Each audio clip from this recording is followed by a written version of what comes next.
Please all rise for the Pledge of Allegiance.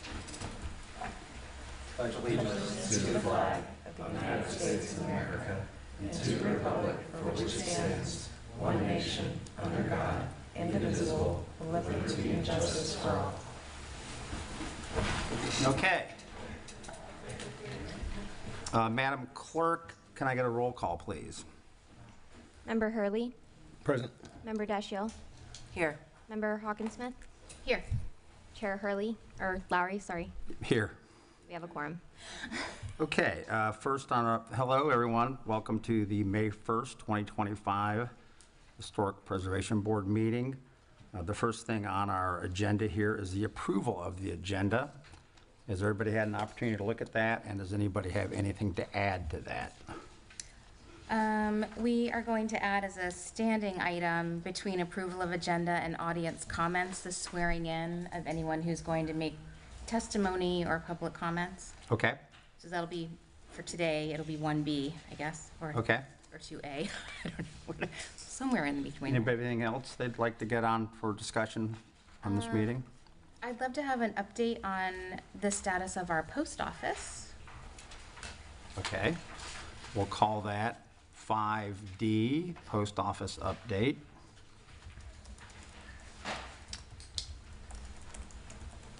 All right, anybody else? Chair of Staff could add an item on House Bill 1535. Yep, Okay. we'll make that 5E. I would like to add 5F, that will be a short discussion on the Shuffleboard Clubhouse. And 5G, which would be, again, a fairly short discussion on Mary Pier, just kind of updates on those. And then let's make 5H. I just want to talk briefly about the design guidebook that we just spoke about a few times.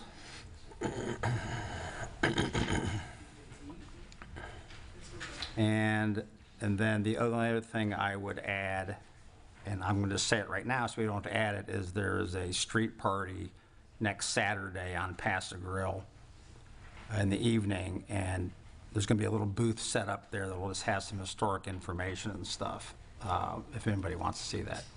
So, okay, so let's get back to the approval of the agenda. Anybody have a motion on that? Make a motion to approve the agenda. I'll second that. Madam Clerk, roll call, please. Member Hurley. Yes. Member Dashiell. Yes. Vice Chair Hawkinsmith. Yes. Chair Lowry. Yes. Motion carries. Okay, at this time, we're going to ask anyone who intends to speak today to please rise and raise your right hand and be sworn in by the clerk. Thank you. Anyone who will be speaking to the board or making a presentation needs to be sworn in. Please raise your right hand. Do you swear or affirm that the information that you are about to give or present to the board is truthful? Yes. So sworn. Okay, so next we have a motion, or as anyone, well, we've already approved the agenda. Excuse me. Next we have audience comments. Now, this is your opportunity to speak for 3 minutes about any issue you would like to for those 3 minutes that affect potentially what we're doing here. If you want to speak specifically about an item that's on the agenda for today, you can wait and speak when that item comes up on the agenda, which would make more sense. Does anybody have anything they'd like to, any audience comments at this stage? Okay, seeing none, we'll go on to number 3, approval of minutes. Has anybody had an opportunity to read the minutes from April 3rd, 2025 meeting?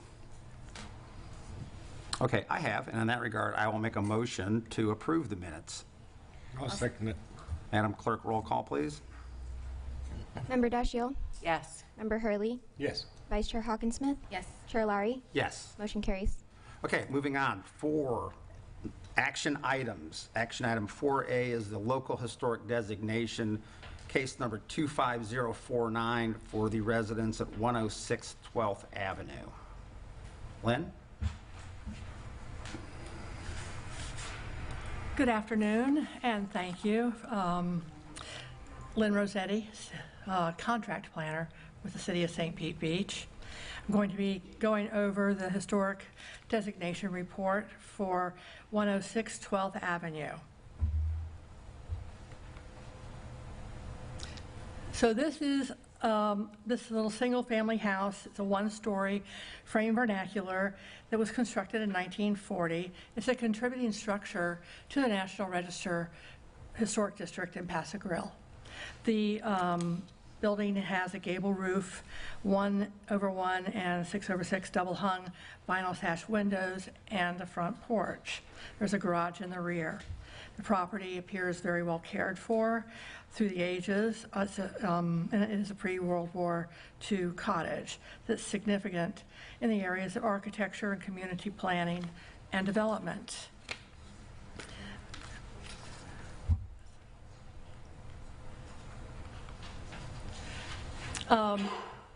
You know how I like to have human interest stories with the cases where possible. That little boy there, who's about 5 years old or so, is Bradley Fletcher, the owner of the property today. I believe he's here to talk about the building as well. Staff is recommending approval of the local historic designation of this well-preserved residential cottage located at 106 12th Avenue because it reflects the broad cultural, economic, and social history of Paso Grill neighborhood and St. Pete Beach, and it is reflective of Paso Grill's and St. Pete Beach's community planning and development efforts. If you've got any questions, I'll be glad to try and answer them for you. Otherwise, perhaps the applicant would like to come up and speak. Thank you. Thank you, Ms. Anybody have questions for Ms. Rossetti? No. Okay, would the applicant like to speak? Mr. Fletcher here? Okay, I was hoping he'd have his sailor's hat on, so I don't recognize him anywhere. We don't need comment from him. Anybody have any discussion on this issue? Seems like the staff did a pretty good report here. I will make a motion to approve for local historic designation, case number 25049, the residence at 106 9th Avenue. Excuse me, 106 12th Avenue. And I'll second. Madam Clerk, roll call, please. Member Hurley. Yes. Member Dashiell. Yes. Vice Chair Hawkinsmith. Yes. Chair Lowry. Yes. Motion carries. Okay, going on to 4B, local historic designation number 24068 for the home at 521 77th Avenue. Ms. Rossetti? Thank you very much. This property is a single-family, mid-century cottage-style residential property located within the North Beach area of the city. And they are requesting a local landmark designation for the property that is typical of properties located within this district, the North Beach residential area.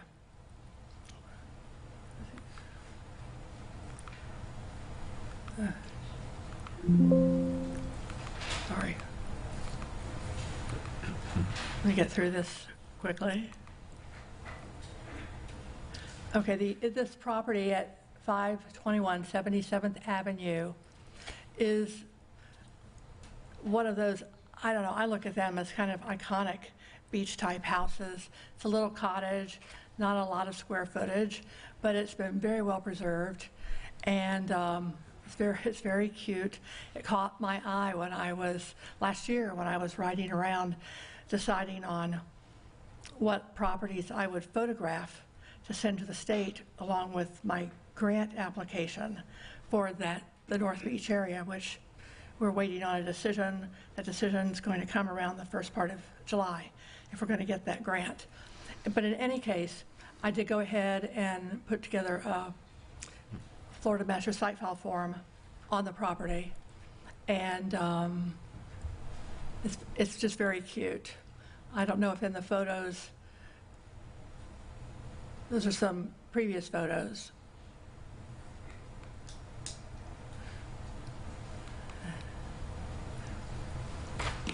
So staff finds that this residential structure is a well-maintained single-family residential structure, and it's a kind of an old Florida cottage type character. The name of this house on it, and it's on the mailbox that's out in front, and that is Coconut Cottage. So that's how it's known, as the Coconut Cottage. And like I say, it caught my attention when I was doing the survey, and that was one of the ones that I sent in with other photographs of the character of this district. Staff is supporting this application to locally designate 521 77th Avenue as a historic building. Staff finds the building is significant in the following areas. It exemplifies or reflects the broad cultural, political, economic, or social history of the city, the county, the state, or the United States, and it is reflective of North Beach and St. Pete Beach community planning and development efforts. I'll be glad to answer any questions that you may have, and I think the property owners had indicated that they would be here today, so maybe they're here and would like to speak. Thank you. Yeah, and before that happens, I'd like to say, I meant to mention on the last designation we did too, that had a really well-done narrative that was included with the report, as does this one. So, we're not just burning through these things. Staff has done a very good job of putting all this together and, making it pretty easy for us. Thank you. And so, is there anyone here that wants to speak on this designation? Okay, does anybody have any questions for Ms. Rossetti? Anything? I do not. All right. I'd like a motion to approve case number 24068 for designation of the residence at 521 77th Avenue as a local historic resource. I'll second that. Madam Clerk, roll call, please. Member Hurley? Yes. Member Dashiell? Yes. Vice Chair Hawkinsmith? Yes. Chair Lowry? Yes. Motion carries. Okay, next we're on to 4C, which is a certificate of appropriateness for demolition. This is number 25046 for the residence at 1004 Passagarrow Way. Hi. Could you identify yourself for the record, please? I'm Laura Davis. I'm the owner of 1004 Passagarrow Way. Okay. We do have, if the applicant would like to speak now, we do have a presentation. Yeah, yeah, that's fine. You want to speak now, or you want to do a presentation first? Why don't you let him do a presentation, and then you can... Okay, my husband put this together. so Okay, well, I've you seen need it. to do, you're going to do a presentation. If we could right? pull up the current PowerPoint and then we'll switch over to the applicants. I just have a The few- city does a lot of this for you, okay, so. Go ahead, Brandon. Could we get the PowerPoint pulled up, please?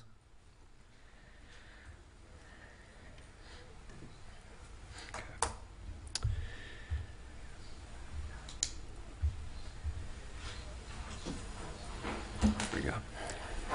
Okay, applicant and owner are Laura and Dean Davis. They are present. 1004 Passagarrow Way is the property address, and they're requesting a certificate of appropriateness for demolition of the contributing single-family structure.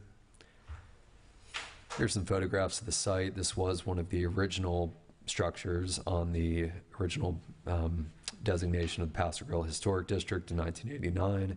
You can see a photo from that survey on the left side of the screen. Another taken from Google Maps on the right. This was originally the first federal savings and loan building. It was built in the late 1940s and later converted into a residence. Just under 500 square feet based on our records. Obviously a very small building for Passagarrow Way. You can see here some other photos in the mid-2010s. Here's some post-storm photos of the site. We also received some photos from the applicant as well.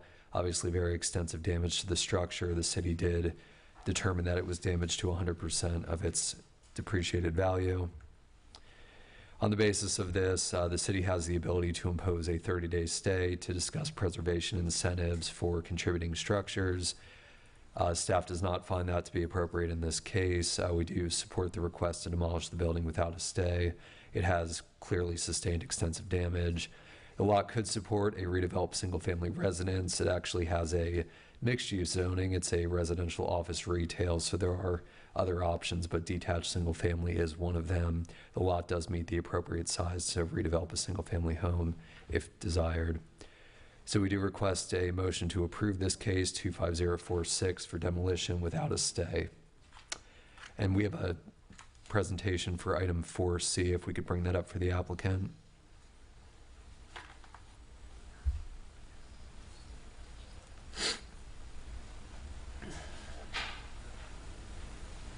I think they're mostly the same pictures that you had, so we don't necessarily need to go through them all again. Okay. Did you have anything to add for the board? No, we're very sad to have lost our cottage, but we're excited to rebuild. We're going to be rebuilding a single-family home. Okay. Yeah. So. Okay, excellent. You know, are you the folks that originally bought this like 10 years ago or so? Yeah, like 12 years ago. Yeah, so you're the ones that converted it kind of to the way it was now. We did. Right. We added that back room. Yes. We put the blue siding up. Yes. Yeah, we love being there every weekend, but No, I just want to tell you that it was a great what you did, and I think we all are so sad that the hurricane really, really demolished your place, as far as that goes. It was And so- I'm happy to hear you're going to rebuild and that your lot is big enough to kind of do what you want to do. yeah, okay? we're going to put something nice on there. Yeah, the only thing I would ask you, and I know you've been in stuff, when you start putting your plans together, check with the resources at the city and that kind of stuff if you want, because, we have some certain designs. I know you like the way your house looked, and that's great, but, the staff is able to help in some fashion if there's some questions you have or, certain designs you're interested in. Okay. Okay. Thank you. I Yeah, sure. appreciate it. Okay, anything else you'd like to add? No, that's it. Okay. I will make a motion then to grant the, Actually, I just have a. yes, sure, I'm sorry, pardon. So, with demolition, I know the AAA sign's been up, obviously, for a number of months. I drive by there every day. Yes. And I'm sad because you did a beautiful job. Thank you. But I've seen the sign up for months. And it looks like it's still kind of wide open for people to be able to access your property. So is there a way that you could maybe close off that front section? As soon as we get this Just for approval, safety. we're going to immediately demo it. Purposes, just because. Yeah. Going by, my thought is always, it's hazardous, to people, children. I agree. That kind of thing, and it's Yeah. unfortunately been that way, so. Yeah, we're actually using a different company, not AAA, to do the demo, and I've already paid him. So as soon as we get the approval from you guys, he's going to send his people out there. So it's going to be a short time, but I can try to do something in the meantime. Just for neighborly purposes, and then even just for me driving by, it's a sad thing to see, and I'm, again, very sorry for your loss. Thank you, I know, it was so sad. It really was, but we're going to put something cute there, so I'm excited for that. Got to look at the positive. That's right. So part of the demolition process and approval is fencing, correct? Yes, So it'll have to have at least a temporary barrier around it for protection correct. as well. And then how long does that need to stay up? Typically through the demo, they usually have the option to remove after the demolition's complete. Okay. So the person who's demoing it needs to put a fence around it during the demo process? Yes, Okay, prior to and during. okay. I'm sure they probably know that. I'm surprised AAA didn't, well, I guess they couldn't have put a fence previous or prior to having this approval. Yeah, I think that's, yeah. Okay. Okay, all right, I make a motion for a certificate of appropriateness for the demolition of 1004 Pasadena Way, which is case number 25046, and I would make the motion that we do not have a 30-day stay. I'll approve that. Second. Madam Clerk, roll call, please. Member Dashiell? Yes. Member Hurley? Yes. Vice Chair Hawkinsmith? Yes. Chair Lowry? Yes, Motion carries. thank you, ma'am. Thank you. Will I get like an email? I don't know what they'll, We'll send out a notice that you've been approved, yes. Thank you so much. Have a good day. thank you, you too. Brandon, I have a follow-up question. I didn't want it to interfere with any decision on that, but is that parcel accepted from the Pasadena Historic District, or is that included? That, it is included. It is It's part of included, it, okay. And that R2 zoning, That is ROR, it's ROR. residential office retail, so it could be mixed use? correct. Okay. All right, moving on, 4D is a certificate of appropriateness for the demolition of 104 12th Avenue, case number 25047. Brandon, you have a presentation for that? Just a brief presentation, and we have Zach Osborne with Green Street Homes present as well. If we could pull up the PowerPoint. I'm actually Dave. David, I'm sorry, is Zach present? No, I'm sorry. Okay, I came. David and Miriam Gershulowitz are present as owners. This is a certificate of appropriateness. It is also for demolition of the contributing primary residence and the guest house at 104 12th Avenue. Here's some photographs of the site. The board has seen this recently as a lot split discussion. This also went to the city commission. That is approved. So this is the request for the demolition of the 2 buildings on the property. This was part of the boundary increase in 2003 of the historic district. It also remained, both structures remained on the survey in 2015 when the city resurveyed its historic resources. There we go. Some photos from the mid 2010s and early 2020s. I can see here the post-storm condition. As I mentioned before, this has already gone through for the lot split request. The applicant is creating 2 lots. Each meets the minimum zoning requirements for the district. They would each be capable of supporting 1 house. Neither would be able to support a guest suite, so the 2 units that are currently on the property would be reallocated west and east on the platted lots that were approved. This is a contributing resource, so the board can impose a stay of up to 30 days. Staff is not requesting that for this case. It is clear that these structures have sustained substantial damage. We find it unreasonable to request that they be restored. As I mentioned before, they have already gone through the lot split request. One thing I did want to make the applicant, the owner, aware of is that there is currently an option for new residences to be developed to the underlying zoning district standards. That is pending removal in the Paso Grill Overlay District amendments.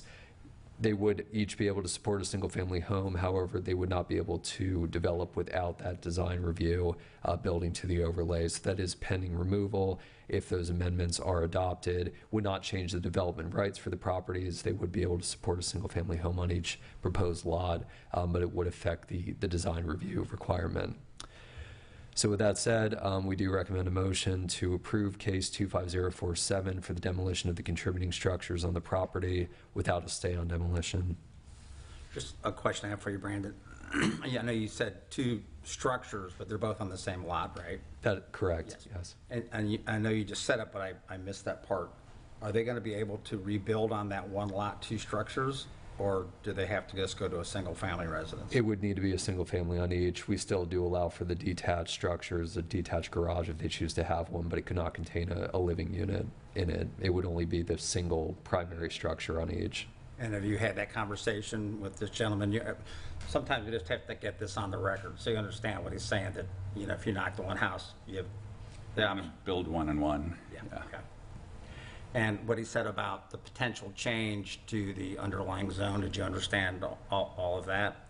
Yeah, and the goal is still to build 1 and 1 if there's some Yes, no, but it has to accommodations do that need to be. with, when you build, if you build under the Paso Grill overlay or under underlying zone, there's a little bit different things, not much, but have you looked into that, or do you understand? Yeah, and we'll work with it, and we're working with an architect and Okay, developer. okay. Our main thing is we love Paso Grill, we just want to get back out there, so, yeah. All right, excellent. And I just feel like I have to ask these questions. I know you have an option to get it historically designated and fix it up potentially, but it may not be worth it to do that. But you've looked through that and you're satisfied with your decision to knock it down. Okay, I just want to make sure you get all that stuff. All right, anybody else have any questions or anything you'd like to say, sir? Please. Appreciate you guys supporting so we can get back to Paso Grill. Yeah. Okay. I'll make a motion to approve case number 25047 for the demolition of 104 12th Avenue I'll second that. Without a stay? without a stay. Okay, and just for the record, to add to that motion, it's case number 25047. So we've had a first and a second without a stay. Madam Clerk, roll call, please. Member Hurley. Yes. Member Dashiell. Yes. Vice Chair Hawkins-Smith. Yes. Chair Lowry. Yes. Motion carries. Thank you. Okay, now we're at 4E, which is Certificate of Appropriateness for the demolition of 107 20th Avenue, which is case number 25056. Mr. Barry, do you have this? Yes, I do. We pull the PowerPoint up. So this is a request for the demolition of the single-family residence, which is a contributing structure at 107 20th Avenue. The applicant, Mark Stroyevsky, is here for Patrick Dufour. Here's some photographs of the site. This was also picked up in the city's boundary increase of the historic district back in 2003. It remained a contributing resource in the 2015 resurvey. You can see on the right the condition of the home in 2011.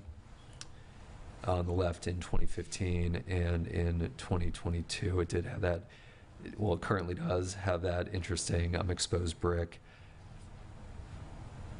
So here are some post-hurricane photos of the structure.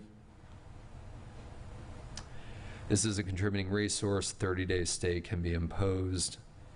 Staff does support the request to demolish the building without the stay.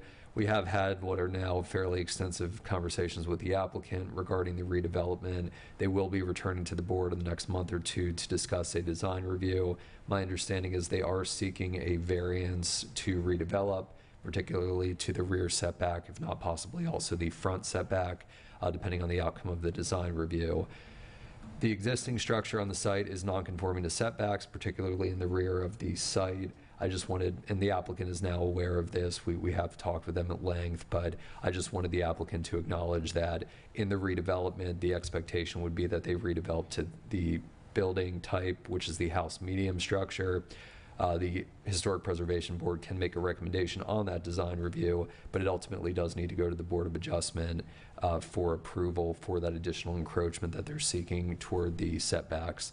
So I just wanted the applicant to be aware of that. I believe they are aware of that at this point in time. So with that being said, we do recommend that this case 25056 be approved without a stay on demolition.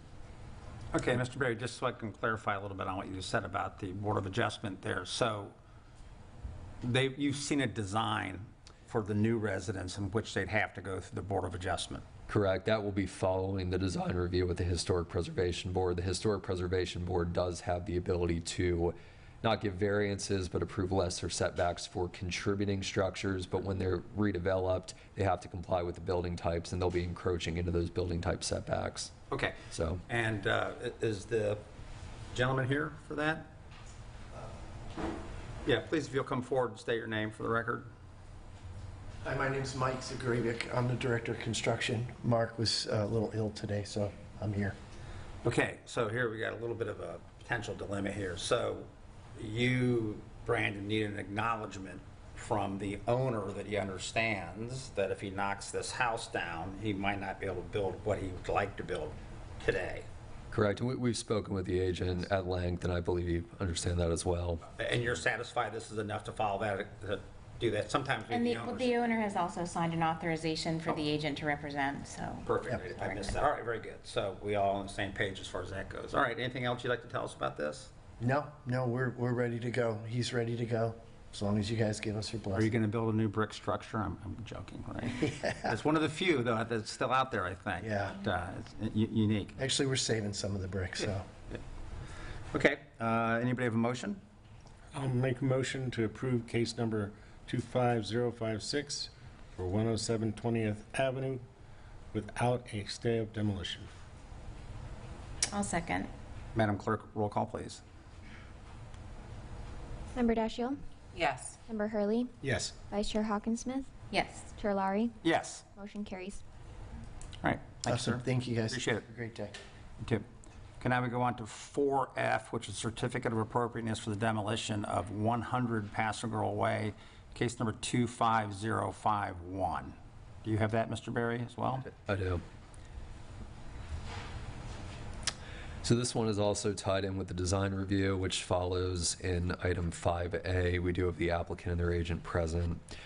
This is a certificate of appropriateness for demolition of 2 of the 3 residential structures on the property of 100 Paso Grill Way. Both of those structures are deemed contributing resources to the Paso Grill Historic District. And one of the structures is actually 2 separate structures connected by a breezeway. There is a non-contributing structure at the northwest side of the property that is proposed to be kept. It will remain.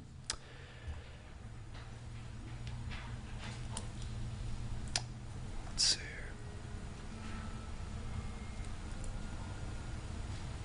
So here's some photographs of the site. This is showing the location of the site. The two buildings that are being pointed to are the ones that are proposed for demolition. As mentioned before, the structure at the northwest corner will be preserved. Here's some photos of the site.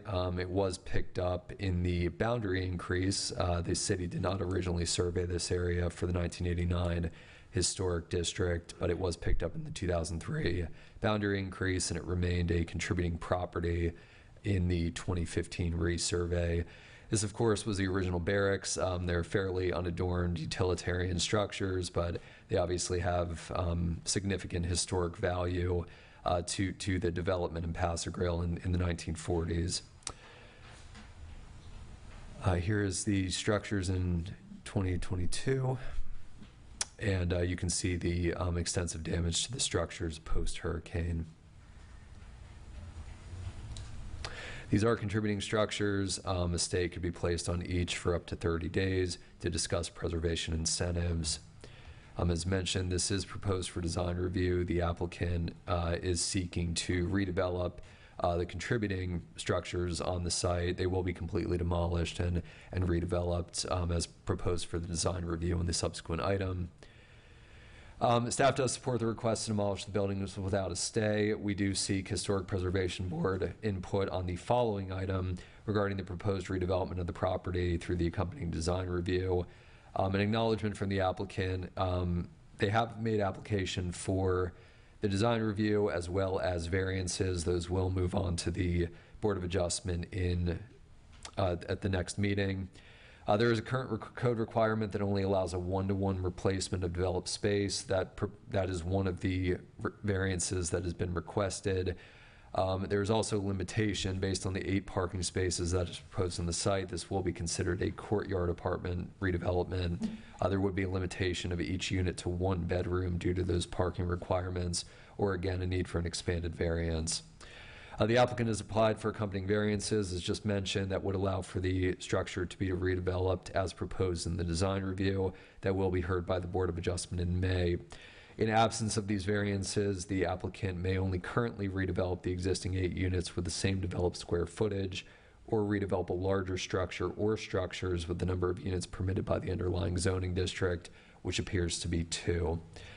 The reason for that is, and we don't see this very frequently before this board because we have so few multifamily structures that are proposed for redevelopment and retained as multifamily.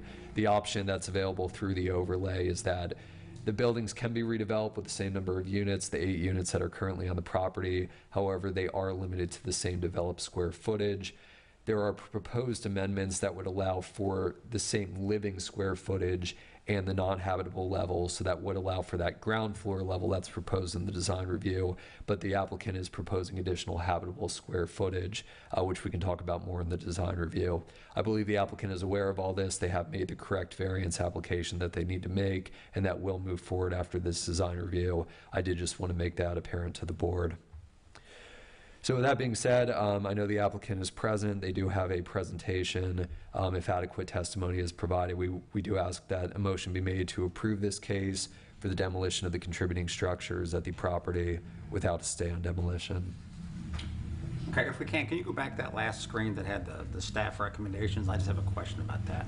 On the second bullet point there where it says limitations of each unit to 1 bedroom due to the parking provided on site. And that's just something we haven't really seen before. So basically, every bedroom is supposed to have a parking spot. Is that how it works? So with multifamily developments, the city requires 1 parking space per bedroom. This would be considered a multifamily redevelopment, and they're proposing 8 spaces. So as currently applied for, they would be limited to 1 bedroom. If they were to seek additional bedrooms beyond that, they would need to apply for subsequent variances. Okay, well, in the design review, do they have all these all 1 bedroom? I know there are 3 stories, that's my question. The applicant's indicating yes, so. Yes, okay. Right, and, okay, I guess that's the only question I had on that for right now. Oh, and the other thing is, just so we do this, don't put the cart in front of the horse. So I think there's something in the literature or the staff findings you talked about that what they want is conditional on getting something done through the board next month. And Correct. if we grant the demolition, then if they don't get what they want, they understand that if it's been demolished, obviously, that you have to go forward with where it is. Right? Yes, sir, that is correct. Unless you're waiting to demolish it after you go through the board, which then you can make another decision at that point, right? Yes, sir, that is correct. All right, Or okay. we could do an approval with a 30-day. That's fine. I just want to make sure that we're all on the same page. I thought we all were, but I just wanted it on the record as far as that goes, right? Okay. Go ahead, just state your name, please. Thank you, Mr. Chair. Brian Ungst, 625 Court Street, McFarlane, Ferguson, on behalf of the applicant Barracks by the Sea LLC. I'm also joined by our architect, Istvan Perchinech of the Behar Perchinech Architecture. This presentation is really geared towards agenda item 5A. So as it relates to the agenda item 4F or 4E, which we're currently on regarding the certificate of appropriateness, the applicant is in agreement with the staff recommendation, and so my only request would be for you to grant that and make a motion to approve that. I'm happy to discuss the design review presentation, but I would prefer to do that in order and let the staff make their design review presentation prior to our design review presentation. So as it relates to the certificate of appropriateness, we're in support without a stay. We understand the risks and potential risks of that regarding the variances that have yet to be granted by the Board of Adjustment, but we feel prepared, and hopefully we'll have staff support for those variances as well. I'm sorry, I just lost my spot in here by trying to zoom into something. Was there an agency appointment signed by the property owner, or is the property owner here? Yes, the agent authorization was provided to the city with the variance application. Okay. Sorry, I was trying to get there and I didn't see it. The variance application might not be in your packet, but it was signed as part of the variance application. Okay, so let me ask you this, because I know what you want to do. You want to get a vote on the demolition first, and I appreciate that. But let me just ask about this. So I noticed that maybe things have changed, Mr. Berry, and maybe you can tell me there was no, at the time of this preparation, there was no damage assessment done to those buildings. Is that still the case, or has that changed since the preparation? I can verify that. I don't believe one has been performed unless it's been in the last week. Let me check here. No, one has not been. Okay. And so the only reason I bring that up, and this is just an abundance of caution. So obviously because these are they historically designated right now, or they're capable of being? They're capable, correct. Right. And one thing, just as an aside, I always heard these weren't barracks, but these were officers' quarters. You ever hear that? And the barracks were some other area that they've added onto the church. But anyway, that's not here or there. So you've already gone through the thought process of trying to rehab this as a historic site. I mean, you follow what I'm saying? No, I understand. Yeah, that was an option. Situation where later you decided after you demolish it, you wish you hadn't do that. I mean, right. You do have an opportunity to get it historically designated and rehab it from the storm, likely, if that's what and you've had that consideration, do not want to do that, is it? That is correct, sir. Okay. I think there are some potential substantial damage FEMA issues as well. There easily could be, but you can get around those. If it's historic, you can get a FEMA variance. Understood. Okay, so I just want to make sure that you are knowingly giving up on that opportunity to do that, is what I'm saying. Okay. I have a question regarding the damage assessment. I do feel like one should be done before a demolition should be approved, just so we have it on record of what happened there and when.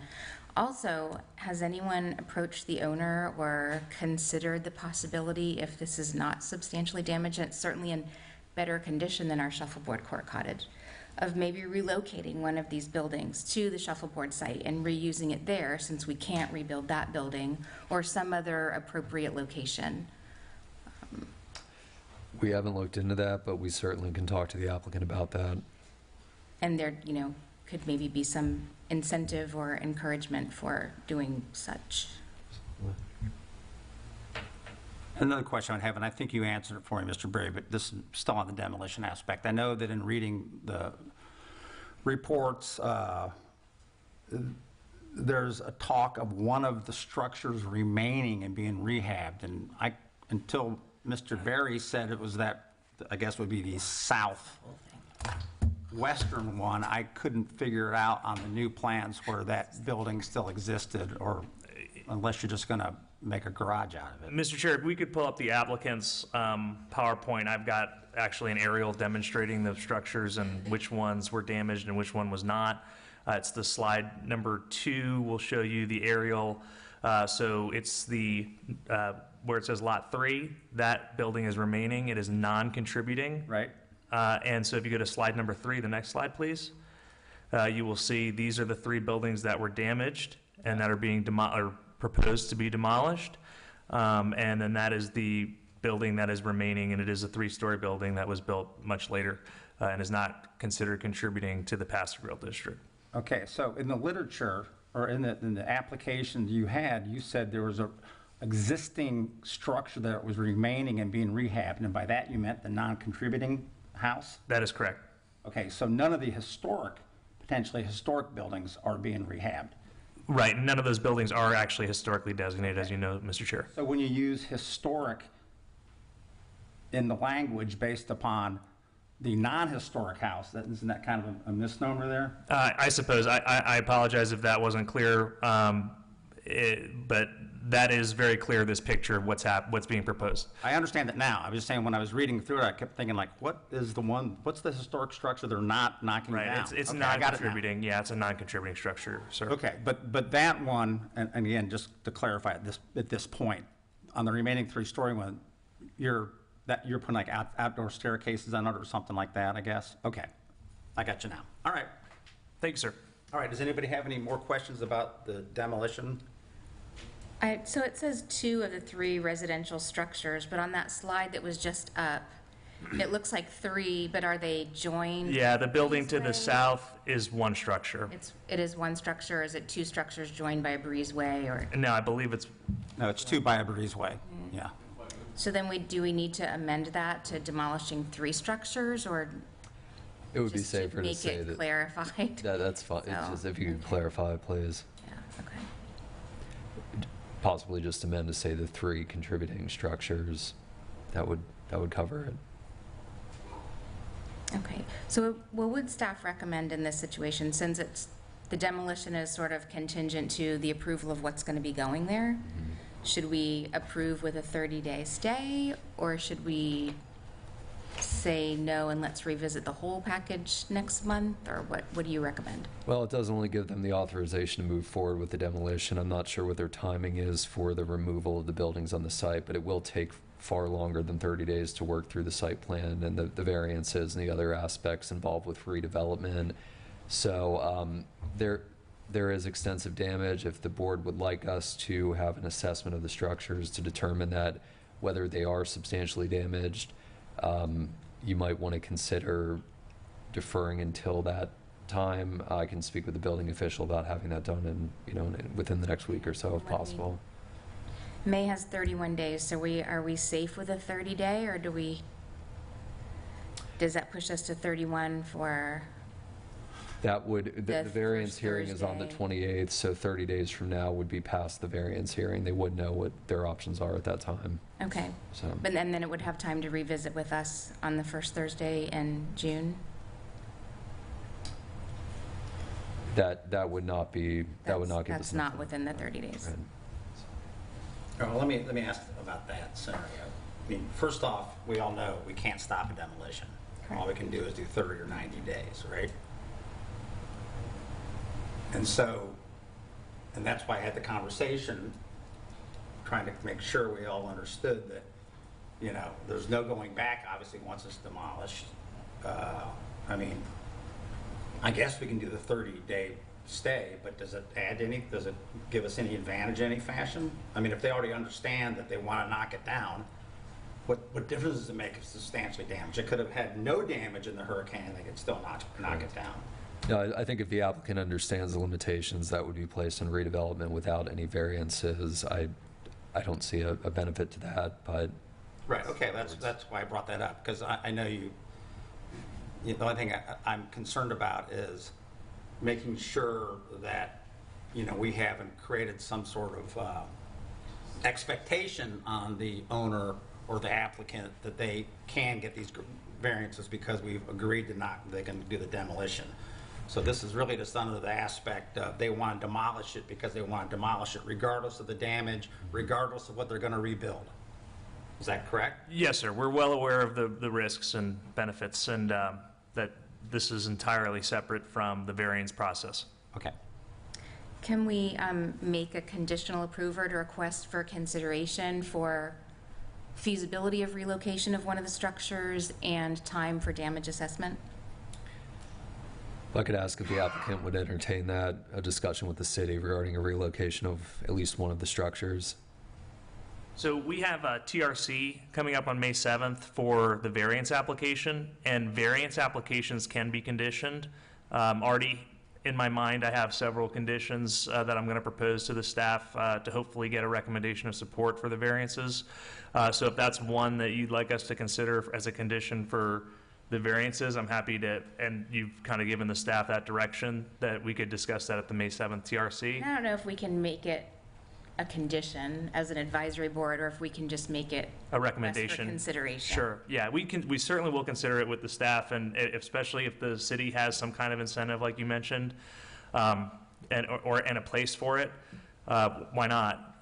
That would be great if that were something that could be a public-private partnership in that regard. Certainly, we would definitely be happy to talk about that. Thank you. Thank you.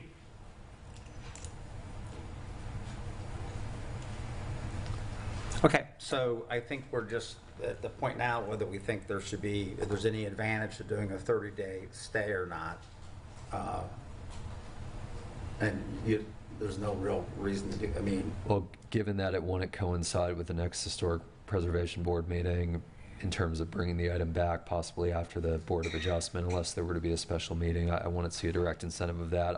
I do absolutely support the request to talk about this next week at TRC regarding preservation of at least one building. Yeah, because I think 90 days would be an excessive request for a stay. Well, we can't do that because it's not No. historically designated. And secondarily, it's their choice. Even if they get the permit, they could always decide they don't want to at some point, depending on what's going on. So, okay. Then, considering we have no other choice really on demolitions, I would make a motion to approve the certificate of appropriateness for the demolition of 100 Pasquarel Way, demolition case number 25051, without a 30-day stay. I'll second that. Madam Clerk, roll call, please. Member Dashiell? Yes. Member Hurley? Yes. Member Hawkinsmith? Yes. Chair Lowry? Yes. Motion carries. Okay. All right, thank you, sirs. Now we move on, I guess, to the more meat of the issue here, which is in discussion items 5A, which is design review for 100 Pasquarel Way, which is case number 25050. Yes, thank you, Chair. If we could pull the staff PowerPoint. So I've kept this presentation pretty brief. I know that the applicant and agent do have a more extensive presentation.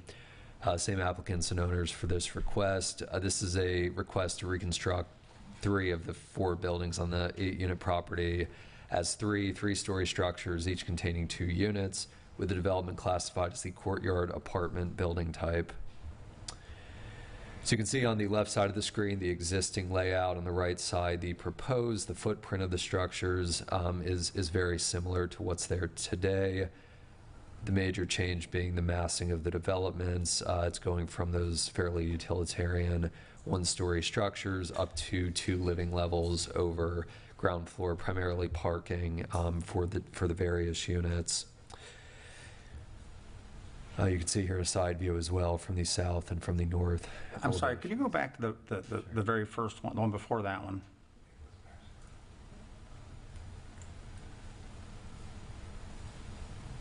Okay, so just so I'm clear, I don't know about this. So this is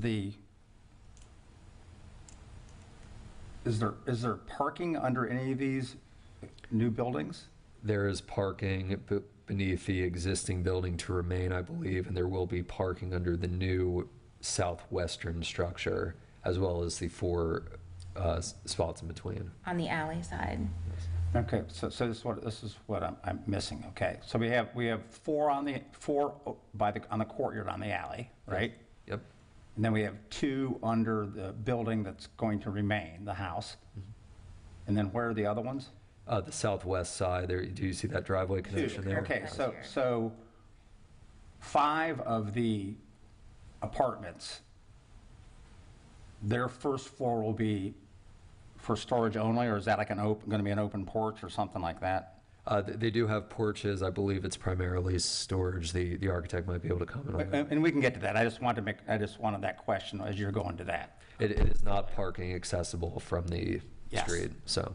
And from this view, it looks like the south units and the north units are not connected, but from the front elevation, it looks like they're all connected. They do have those connections, and I'll show that. Do we have a linear restriction on, or not yet? Not yet, no. Okay. TikTok, so you make sure you get that done before that goes in ink, right? I think scale-wise, it looks a lot like those detached homes on the 600 block of Paso Girl Way. The fact that they're all attached is a big difference. But I think the design is pretty. Okay. So I'm sorry to interrupt on that too. So go ahead, Brandon. Oh, no worries. So you can see here the renderings. These were included in the packet as well. They will have the 3 stories, a ground level, non-habitable space at 2 habitable levels, and then the roof deck that is proposed. You can see this from the alleyway side. You can see those parking spaces underneath the building. So there are 2 design requirements that apply to this development. I think this might have been the first time that we've discussed 20.07 on the right side of the screen. Our design review consultant has looked at the design. She did make one recommendation regarding the rooftop deck railing. However, she did find that it did meet the city's design review criteria. The additional criteria that applies in this case was the one that was brought up during the demolition. When you have a property like this that has an existing non-conforming density, the Paso Girl overlay does provide those additional permissions to redevelop with the same amount of density units. However, the current limitation is on the existing developed square footage of the structure needs to be maintained, and we've had trouble with that as staff, talking with applicants in the past about redevelop with multifamily structures, because that does include, in the definition of developed square footage, it includes parking, it includes storage underneath the buildings, which is, you know, a frequent amenity that property owners want to have when they redevelop. That is something that's changing with the overlay adoption. If it is adopted as proposed, that ground floor space that needs to be provided in these structures would not count against that living space square footage.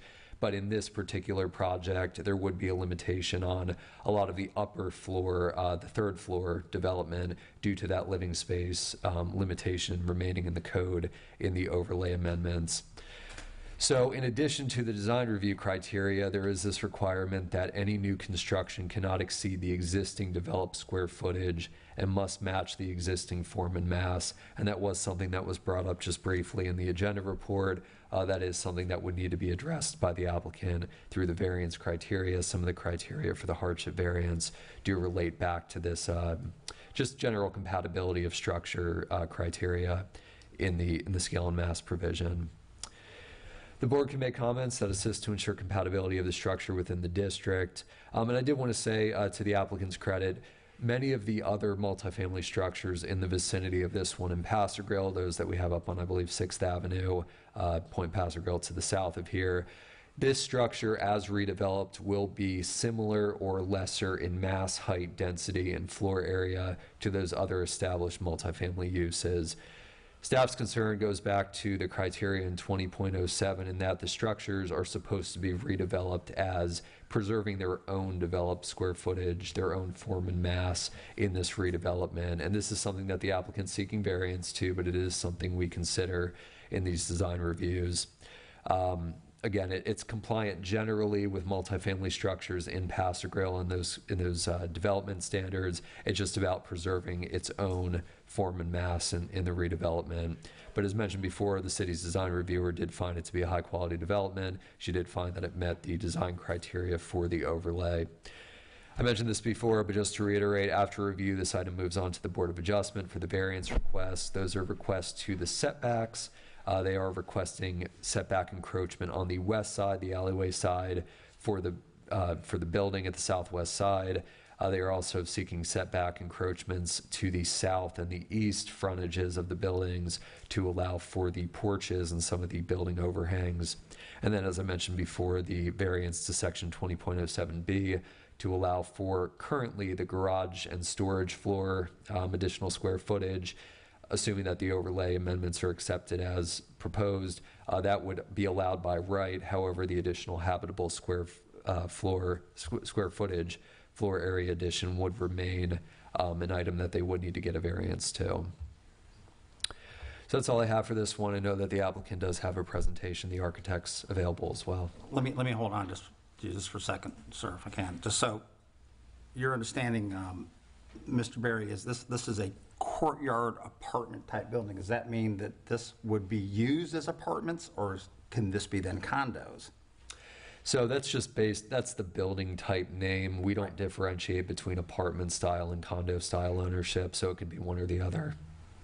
Okay, and we've done this kind of thing before. I know it wasn't really mentioned in here, but I know this is a design review, but we're able to make recommendations to the Board of Adjustments as well, right? You have a comment you'd like to pass along? Yes. Yep. Okay, and then the last thing is, I know there's a number of people here today that I don't know if this is what they're waiting to speak on or not, but I would ask, I suppose, but I'll defer to you, Mr. Angst, whether you have, Angst, okay, is whether you want, those people should wait till they hear your proposal or whatever, and then they can comment if they want, or whether they should comment now. I'd like to present. Okay. So for those folks out there who want to talk, if there are some out there, let's wait till that happens. Okay. So please go forward. Thank you.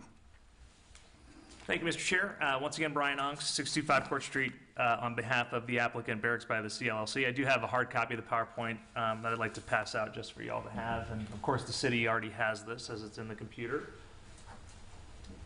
Thank you.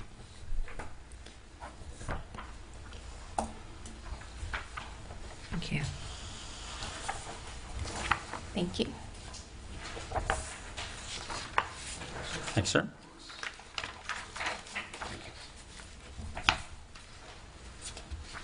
Okay, so if we could please just go back to the beginning of the applicant PowerPoint. Can I control it with this, or?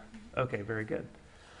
Okay, so as you know, this is the site that was previously discussed, 100 Paso Grill, consisting of the 3 structures that were damaged by the hurricane and 1 remaining structure. It should be noted that they currently have 8 units of density, 2 units per structure. So the 2 units that are in what you can see there is building 3, that building that's remaining, nothing's really changing about that. So the 6 units that are being proposed to be replaced are from those buildings that were damaged by the hurricane.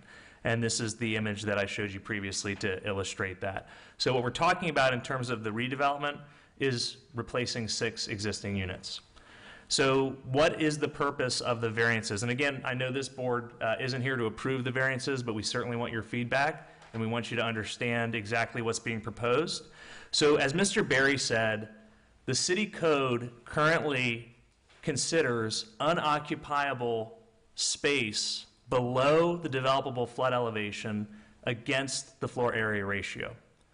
So that means that when you are considering your intensity of your site in terms of the square footage, the city is going to take storage space and garage space that is not allowed to be occupied under FEMA, of course, and count it against the square footage. Now that is in the process of potentially being changed.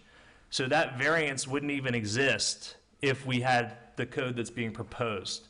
So essentially what we're asking for is, because that FAR is inclusive of the unoccupiable space, which you're all well aware we have to have under FEMA because we have to elevate above the developable flood elevation. It is limiting the potential size of these 6 units to 500 square feet each.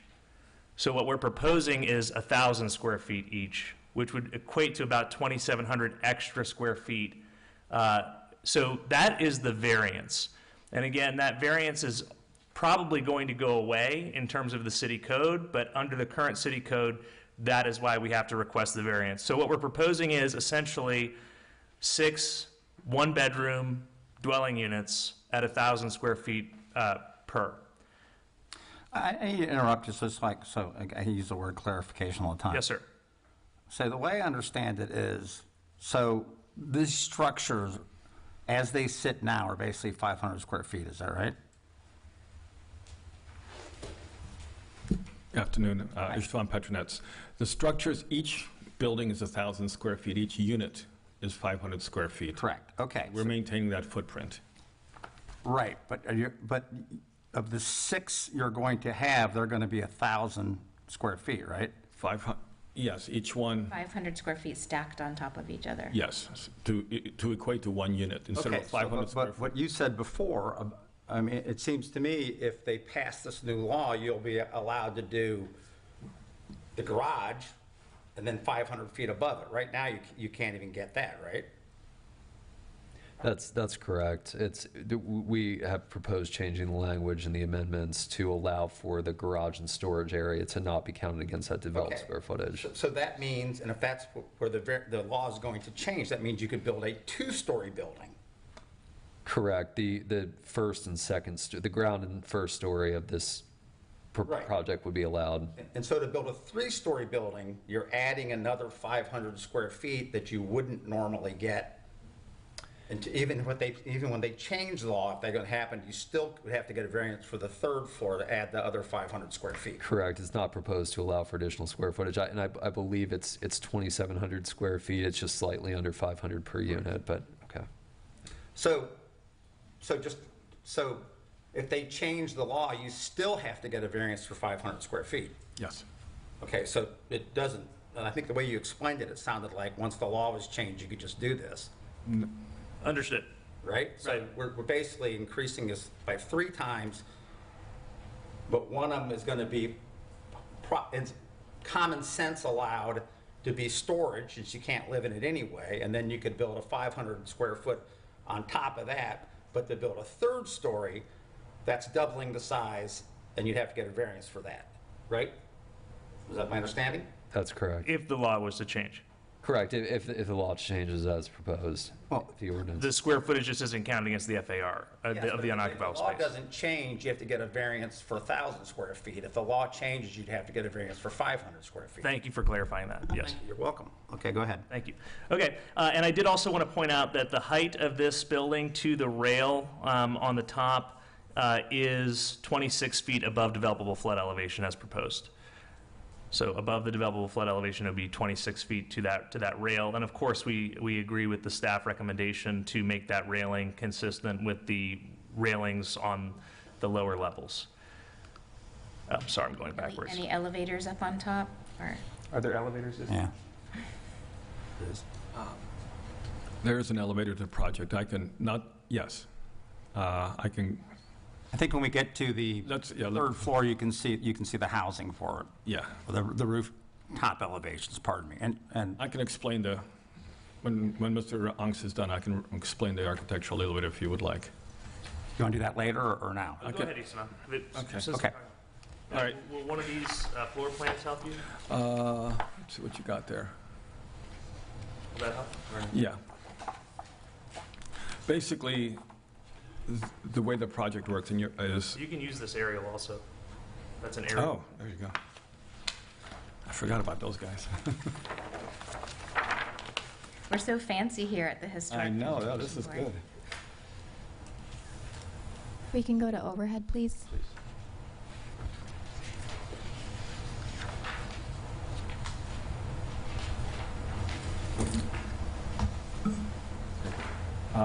Essentially, these are the units. So you were asking about the connection. They do connect in the back. There's a terrace or a walkway along the back. It consists of you can see the 6 units that we're proposing to replace. She asked about elevator. Yes, and that's what I was saying. And the elevator is in this front portion right along past the grill. That does not go all the way up. It only goes to this connecting level. So that's how this is the access to the 6 units on this level. The elevator doesn't go to the rooftop No, then? and the rooftop is for just the residents, right? If we could switch back to the PowerPoint, please. So again, as Mr. Berry stated, this is the existing footprint, and the proposed footprint is very similar to the existing footprint in terms of setbacks and the scale of the existing footprint. This is the courtyard. You can see there, Mr. Chair, how that works. There is a rooftop sun deck proposed for residents only. This is, of course, not a public building. It's not going to be open to the public. There's no bar. There's no restaurant. There's nothing like that. So in terms of the conditions of approval for the Board of Adjustment, those would include no amplified music on the roof, no service of, no sales of alcohol, no restaurant, no bar, nothing like that, to ensure that it's purely a sun deck for the residents, and to ensure that it is compatible with the residential nature of the community. And so the variances allow for the redevelopment of the property with the existing density, but increased square footage, as has been discussed. And we believe that it has been designed with the scale and bulk of similar projects within the Paso Grill district. As Mr. Berry has pointed out, it is less intense than some of the other projects that are within the district that are multifamily. And the staff supports the design and found the design to be consistent with the design criteria with those minor discussions regarding the railing. So Mr. Petronich is happy to answer any questions that you have. Of course, he designed the building, so he's here to answer anything that you'd like to ask. And Esteban, is there anything you'd like to add at this time? Thank you.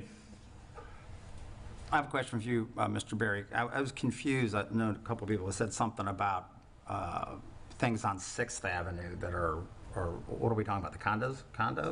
Yes, just the multifamily development. The multifamily density generally in Paso Grill, this development is in keeping with or lower than some of the others that I've looked at initially. And I'll do a more thorough, look back at that. And sorry. What I was referring to, the 600 block of Paso Grill Way. So you remember where Harry's house is on southeast corner? We're of discussing Paso Grill Way? Point Towers and Beach House. And there. No, I don't know. So, We're and talking then about there's Paso Grill Way right now. Yeah, and then there's the yellow house across from Harry's, and then like 3 individual 3-story homes. They're single-family homes, but they look like townhouses. Yeah, the Pink, I think is one of the. Pink and blue and green and yellow. Yes, Pepto-Bismol pink. And, Yep. right, but those are 3 individual residences on 3 separate lots. Correct. That aren't connected. I don't understand how that is less intense. I meant to say, I'm sorry, Fifth Avenue and Gulf Way. I believe I said Paso Grill Way. I apologize. Okay. So you're talking about the big condos that were built like in the late House and Point Towers in the mid-70s. Okay. But let me just ask you this again, so I keep using the word clarification, but those were built prior to any of the codes that we have today. Correct. The code has since been changed. Right, yes. so they didn't need variances to build those buildings. Not to my knowledge. And, okay, so in the last 50 or 60 years, obviously things have changed, and so is it, I guess I pose the question, is it fair to use that as a comparable when you couldn't build it today anyway? No, just in terms of keeping with the character of the existing Paso Grill neighborhood and some of the other developments in the vicinity, I just wanted to say they're not exceeding what the existing developed density is. We do have more of a reservation for those type of uses in Paso Grill than we do elsewhere in the city, where these type of replacement one-for-one is not permitted. So, right, but and I wasn't involved when they passed this law on the one-for-one, but. And this may be a question I would have for the architect in this case, is how does the scale of this fit in with the neighborhood? One of the things in the application, it says that the design fits in, well, it doesn't matter, but the size and the scale. Because one thing, and I've seen this, I've kind of asked this before when I look at other proposals, is we tend to not ever get a three-dimensional like look of what the structure looks like next to the houses that surround it and the blocks that surround it, you know? And so, and I think it's important when we talk about size and scale. Obviously, Pascagoula is very, very small. The lots are very, very small. And historically, which is what we're here for, I suppose, you've had to build fairly small houses because that's how people did it, because that's why Pascagoula was built with these small lots, or why it was defined that way. And so in this particular case, you're taking a pre-existed area that had small structures on it and now adding a very large structure on it. And so I guess my question is, how does this current building fit into the scale of the neighborhood? And I don't know if that's one of my questions at this point. It's not a rhetorical question. It's one that you can answer if you want to. Air conditioners. Well, no, it does not stay to the single level, that's correct. No, well, I mean, okay. So, I guess what I'm saying is there are two-story buildings, obviously, and there's even three-story buildings Right. in the neighborhood. But considering that this is all on a small lot, I mean, do you agree with me? The scale it seems out of scale to the rest of the neighborhood. And that isn't necessarily a requirement that it has to. It's just, I'm just asking this from a historic point of view and looking at, Look you at- know, what we're looking at. right, we looked at Pascagoula in general as a whole, and then also with the request of the client that, you know, we basically try to replace these buildings, and the fact that we had to lift them. So that right away changes some of the scale, which is why instead of taking the big block and just bringing it up, we did the stepping as required. We broke the buildings down further as required. And the request, which is coming before you for the variance, is can we make this instead of 500, take each up to 1,000, so that takes a 3-story. So we did everything we could to minimize the scale of a 3-story building by the steppings, by the variance of the floor heights, and other requirements, you know, so that they don't look like Cape Hatteras or something like that with, you know, a big building up on skinny legs, to create the appearance of a level and an entrance at the ground level. As far as height-wise, you know, I think as Mr. Ong said, we're well below the required height, or the maximum height permissible. And I think in general, for a building of this scale, we do believe it's compatible with that. There's other taller buildings here. The other building, the fourth building, is a 3-story building that's on site currently.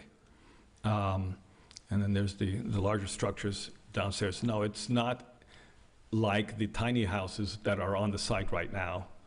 That's Right, and I understand that. I mean, and I mean, over beer, I would love to just debate it with you. no, I understand. No, I guess, but I'm saying when I read in the application that it's redeveloped in the conformity of, in the character of the site and the neighborhood, that it captures the character of the site. And, you know, when you say you capture the character of the site, you know, the character of the site are 3 duplexes. And so now we have 3 apartment buildings where you want a variance to increase them in size much more than is allowed. And so I'm saying when I understand, I guess, why you would say we want more square footage. Who doesn't? But how is that? Well, there's still 3 duplexes. I'm sorry to interrupt. There's still 3 duplexes. They're just taller because, well, number one, we have to bring them above flood. But you're also adding 500 square feet each. You're doubling the size of it. That's the request, yes. Right, and I think that's the question we have, is if we do if this is okay in this case, what is the reason we have codes? You know, if anybody can just come in and say, we want to build this. I mean, I guess, let me phrase it this way. What is your hardship? Right, and that's something we're looking forward to discussing with the Board of Adjustment. Okay, well, I think it would be something that you'd look forward to talk to us about, because we can make a recommendation to the Board of Adjustment, and you've come here on a design review, and it seems to me that we should have the courtesy of hearing what that is. Right, and I mean, keep in mind also, this design review is occurring before we even have a chance to talk to the staff at a TRC. So Yes. to be honest, Mr. Chair, I'm not prepared to make a variance presentation today, and I apologize. I was under the impression that we wouldn't have to do that. And that's- So that's no offense to you, I just, Item, so. yeah, I'm sorry. And we'll be happy to come back and have another discussion with you if you'd like, but we'd like to stay on that May 28th I got you. agenda. So I don't know if you want to schedule a special Historic Preservation Board meeting in mid-May, and we can come back and give you the variance presentation. I'd be willing to do that if that's what you'd like us to do. And that's very generous of you, and I apologize. I understand what you're saying, and I'm not trying to put you on the spot on that. I'm just saying that if we're supposed to look at this as a design review to make to talk to the Board of Adjustment about, or make a recommendation out, then we'd kind of like to know what that information is. Now, of course, it could be a situation where we go to that meeting ourselves. I don't know. I'm interested in hearing that, because as part of the Historic Board, we just want to know, and I'm sure I don't even need to speak to for anybody, but some people from the neighborhoods are going to talk, and this is an opportunity, I suppose, to let those folks know why it is that you need these variances and things of that nature. But they can come to another meeting for that matter. So if you're not prepared to talk about it right now, I'm fine with that, and that's okay. I did have a question for the city attorney. This isn't a public hearing in terms of quasi-judicial hearing or a legislative hearing. It's an advisory hearing, right? Right, yeah, there's no decision being made. Okay, and I just didn't know if there was public comment for that type of a hearing. Fine to have that, but I would expect that would be at an advertised public hearing after we had the TRC and after we had a staff report and after we had conditions of approval. But I didn't know if that was something that was common or uncommon here, but, The public's free to comment on each. okay, and that's fine. I'm happy to do that. Thank you. So I would make a recommendation for you for part of your presentation is to reference specifically those properties in the 600 block of Pasquarel Way. They're on 42-foot wide lots.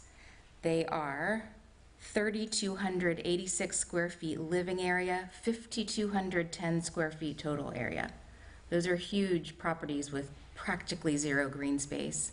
I think this is a much smaller scale than those 3 homes together side by side on 42 by 100-foot lots, where this is 127 by 90. If you were to break that in 3s, they'd be about the same size square footage lot area, and this is a much smaller impact square footage wise than those are. Appreciate that feedback. Thank you. Just might be helpful to reference those specifically and anything else you can find out there. So. And do you know, since you commented on that, do you know whether those 3 homes had variances at all? I don't believe they did, no. I had a comment, and maybe I misread something. The lawyer made a comment that the structures were going to be built out at 26 feet above design elevation. Your plans are showing 32. There's the 8-foot datum, the 32 foot from the 8-foot datum if we build above flood. So that's the 32-foot. But as you can see, design flood elevation is 6 feet above that. So basically, I think the ground is at 2, and Yes. the design flood's at 13 plus. So that's why it had to come up that high. Okay. And with the rooftop, so it looks like that's a completely open rooftop, so everyone can walk. The Space to the notion is that each, the one above your unit is your rooftop. But it doesn't look like there's a definitive line or wall. At this point, no, you'd have your own little private gate. And the electrical on the top, what is that for? I see, it looks like there's an electrical. Mechanical. Or mechanical. That would be the AC unit, to keep that up above Condenser unit flood. instead of being in the A side. condenser unit, correct. And there's an elevator, and where's that housed? The elevator doesn't go upstairs. Basically, Second level. no, it only goes to the primary entry level of the buildings. Yeah, and on that, in this one picture I'm looking at, and it's not up on the board, but I guess it's on Paso Girl Way, that kind of entrance area, or the area between the two buildings, that's the stairway to the roof, I suppose? That's one of two stairways to the roof, There's correct? another one on First Street as well for Yes. those units? Between- Okay. It's essentially between the center building of the three I buildings. got you. There's- Okay, I was wondering how, okay, so that's how, the elevator stops at the top floor, the third floor, and then you would have to walk up the stairs to the rooftop. To your rooftop, correct.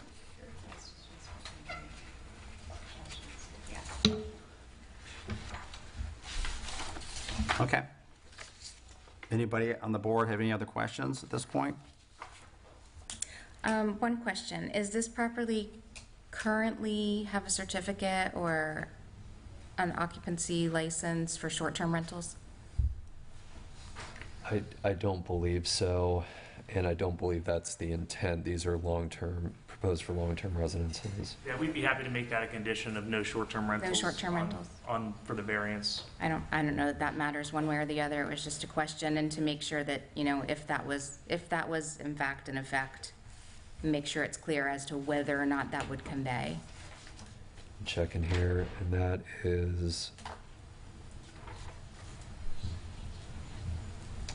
it permitted the typical Paso Grill rentals, which is occupancy of less than 30 days, 3 times per year, but the rest of the year it does need to remain residential, 1 month or longer stays. Okay. Question I have, also I've thought of this before, are these designed as 1 bedroom or 2 bedrooms? 1 bedroom, basically living area, first floor, So first it's like a level, 500 square foot living area, then a 500 square foot, a little less on the second well, floor. yeah, approximately on the second floor, okay. And, That 500 square foot includes the exterior walls, so living area is actually gotcha. less. Okay. And Mr. Barry, you mentioned earlier that there's some potential setbacks, and and I know that's for the Board of Adjustment, but are any of those setbacks into the alley at all? And the reason I ask that is, we've had, and you all may know this, a pretty contentious history in the last year or so of garbage pickup that has been denied in the alley after years of being in the alley, and there's people that want to have that happen again. And I know that's kind of a tight turn there. There was someone there before that parked an RV in that area that could keep a garbage truck from going through. Are any of those setbacks going to affect the alley? Not directly in terms of accessibility. There are no setbacks into the alley or up to the property line. The Unit 1 and 2, the redeveloped southwestern building, will be set. They're proposing it to be set 5 feet from the western alleyway property line. The building itself would typically be limited to a greater setback than that, but they do still have the option, as we've seen with other developments, to place a garage at that location. So it's just the fact that the building is the height and the developed square footage at the setback that's being proposed, not that they can't have a building there. Right, okay, so it wouldn't affect egress to a garbage truck? No. To put it simple, right, okay. Correct. Gotcha, all right. Okay, anybody on the board have any more questions of these gentlemen? I do not. Okay, I guess since we're at that time now, I guess this is the time for public comments, if there is anyone that wants to speak about this issue. Does anybody want to talk about this? Here's someone coming forward, please. Okay, well, state your name and for the record, please. My name is Jay Anderson. I sort of live at 202 Pascagoula, or I will.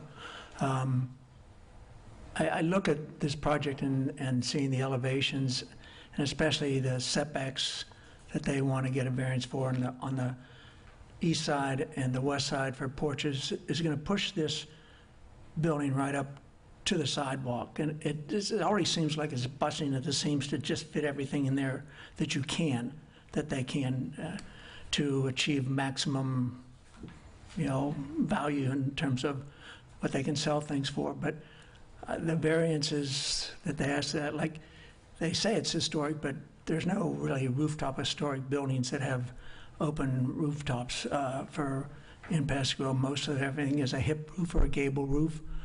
This essentially will be a flat roof.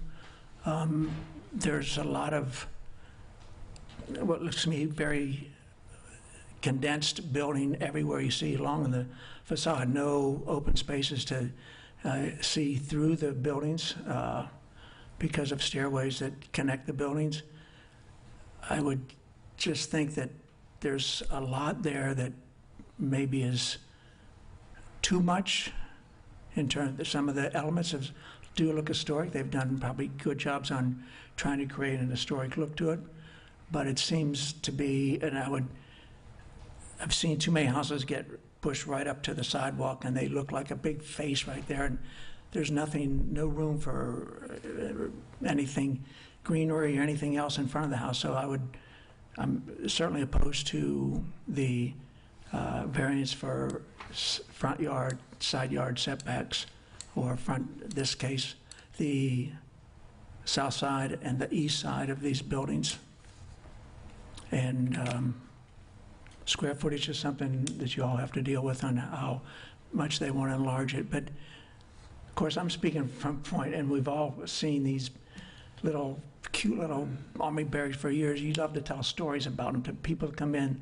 They were moved from the Don down here because they had a use up there, and they've been there for years, and it just is part of that Passive Grove. But now we're going to replace it with something that's can be huge in terms of what was there. The look is going to change, as we know, in Passive Grove, because there's a lot of demolition permits going on, and all those buildings are going to have to go up. I would just hope that they would architecturally try to fit in what has been there before. Thank you. Thank you, sir. That's first, I just want to bring this up, Mr. Berry, on the landscaping aspect. We don't really see much about that, and I'm looking, the proposed setbacks is what, 10 feet from the sidewalk? Is that accurate? Or 10 feet, 5.5 inches, or something like that? On the east side for the building face, that is the encroachment. The encroachment that's being requested is specifically for a few of the porches and above, the balconies above. Okay, so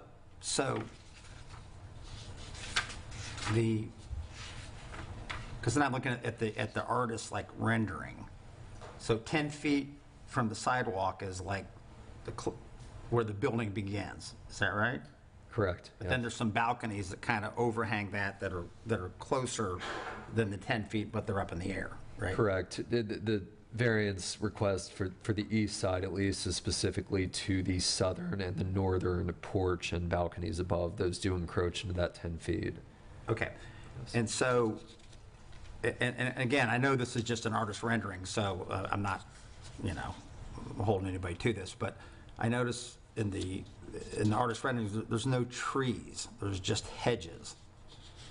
And along Passive Grove, along both First and Passive Grove Way. And then on the proposed site conditions, that's an architectural drawing, not an artist rendering.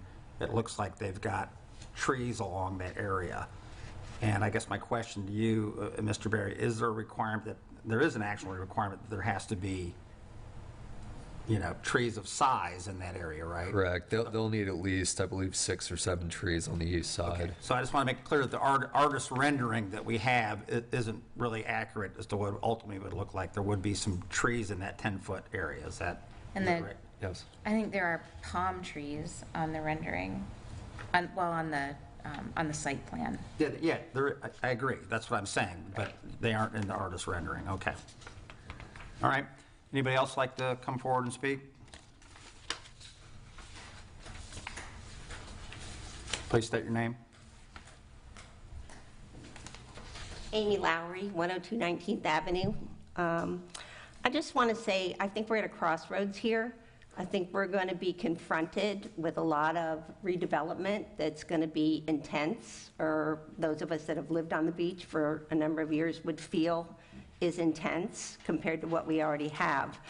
I know when I was on this board years ago, always there was a discussion is, if you have an empty piece of property, why are you requiring variances? Does anybody ever anymore come to the city and see what's allowed and design within the allowances of what the city, allows. It seems every time I'm here to speak about something, it's because an architect has already presented a plan that is not within the scope of what the city allows, and then they continually ask for variances. And I understand a variance on a home that already exists, but I don't understand the variance when you have an empty lot to deal with. You should be designing within the confines of what the city allows to that. And I think we're going to see this over and over in the next couple of years as people redesign. And I think we need to keep people building to code. I mean, if you allow it here, then you have to allow it to the next guy. Right. I understand what you're saying. Yeah. And I have the same feelings and the same thought. And this is getting really close to us when we're out on the sidewalk, right? Yeah. We're walking our dogs or walking with our friends, and everything's just kind of right up next to us. But I look at this, and where the 10-foot front yard setback is, and that's allowable now by code, correct? That's a big white wall. Mm-hmm. So No, they I can- understand. So I they think the can desi- I thought the conceptually design was big very white pretty. wall at the 10-foot setback Yeah. and leave it like that, with a door right flat on the front of it and a window right flat on the front of it, with no relief, no porches, no. No, I understand, but they're still requiring a variance. Right. Are they not? They don't have to. They don't have to put stairs on the front or corbels or porches, right? They can just do a white box 10 feet back from the Okay, sidewalk. but also, we don't need to allow the extra square footage, we don't need to, this is a lot. This is like without sounding horrible about it, it's almost like an attempt to monetize the property, rather than to preserve or try to connect in the neighborhood with something's compatible to the neighbors, that fits in better as far as size and scale, in my opinion. The other tall buildings, as Bill pointed out, were all built before we changed that. And that was changed back in the 80s, I believe. So we haven't allowed, I hope you understand what I'm saying. It's not going to be just this property. It's going to be the next property and the next property and next property. And again, I'll just repeat, I don't understand why they just don't come in and see what the code is without the variances and design to it. You can still get a relief by building 12 feet back. Well, anyway, said my piece. Thank you. I understand what you're saying. I get it. Anybody else like to speak?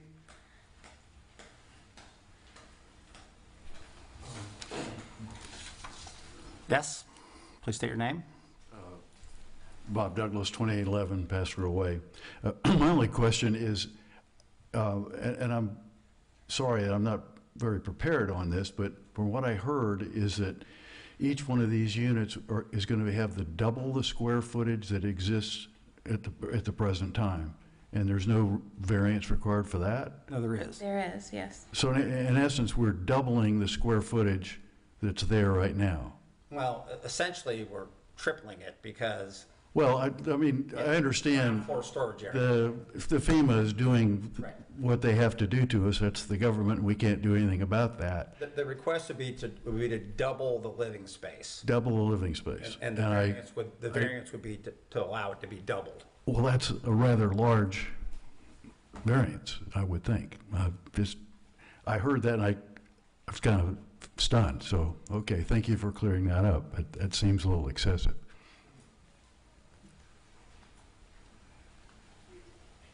Anybody else have anything they'd like to say, add? Okay, well, this is for discussion, for informational purposes. I suppose we could make a recommendation at this stage to the Board of Adjustment if we want, but I don't believe you should do that. I was going to say, I don't think we should, especially since you have a presentation you want to make to the Board of Adjustment that we didn't really hear. So I'm going to say, I don't think we should do that at this time.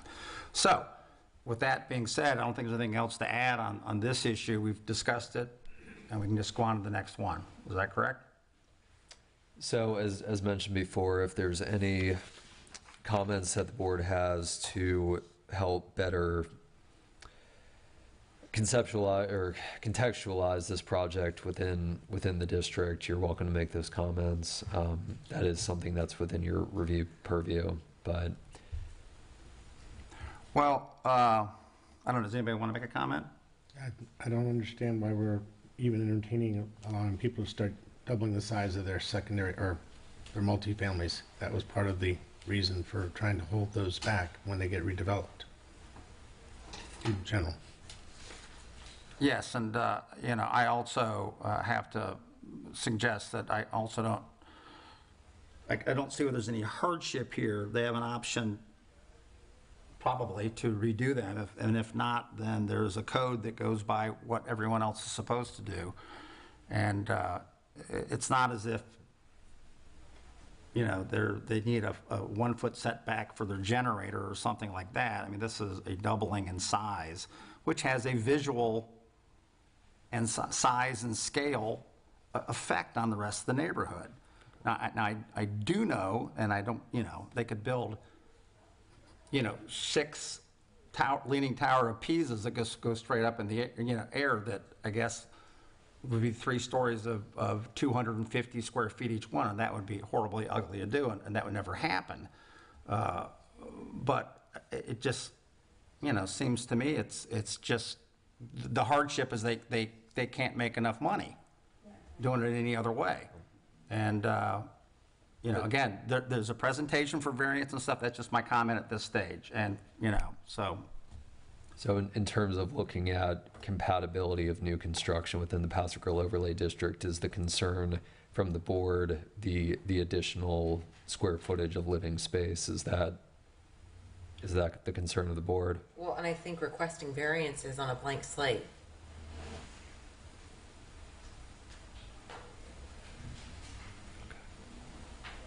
I mean, there's all sorts of issues on precedents and things of that nature. And, we're demolishing so many homes, and everything's going to go forward. And it's like, if every homeowner believes that they can double their size by adding a variance, why even have codes?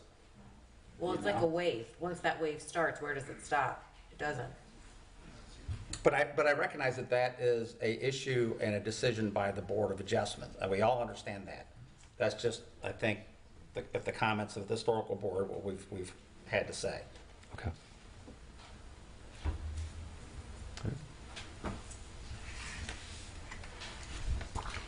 Okay, then I guess is that all we need at this stage on that? There's nothing else from the board. Okay, so discussion item 5B, I'm sorry, thank you. So I apologize for not saying goodbye. I appreciate it, thank you.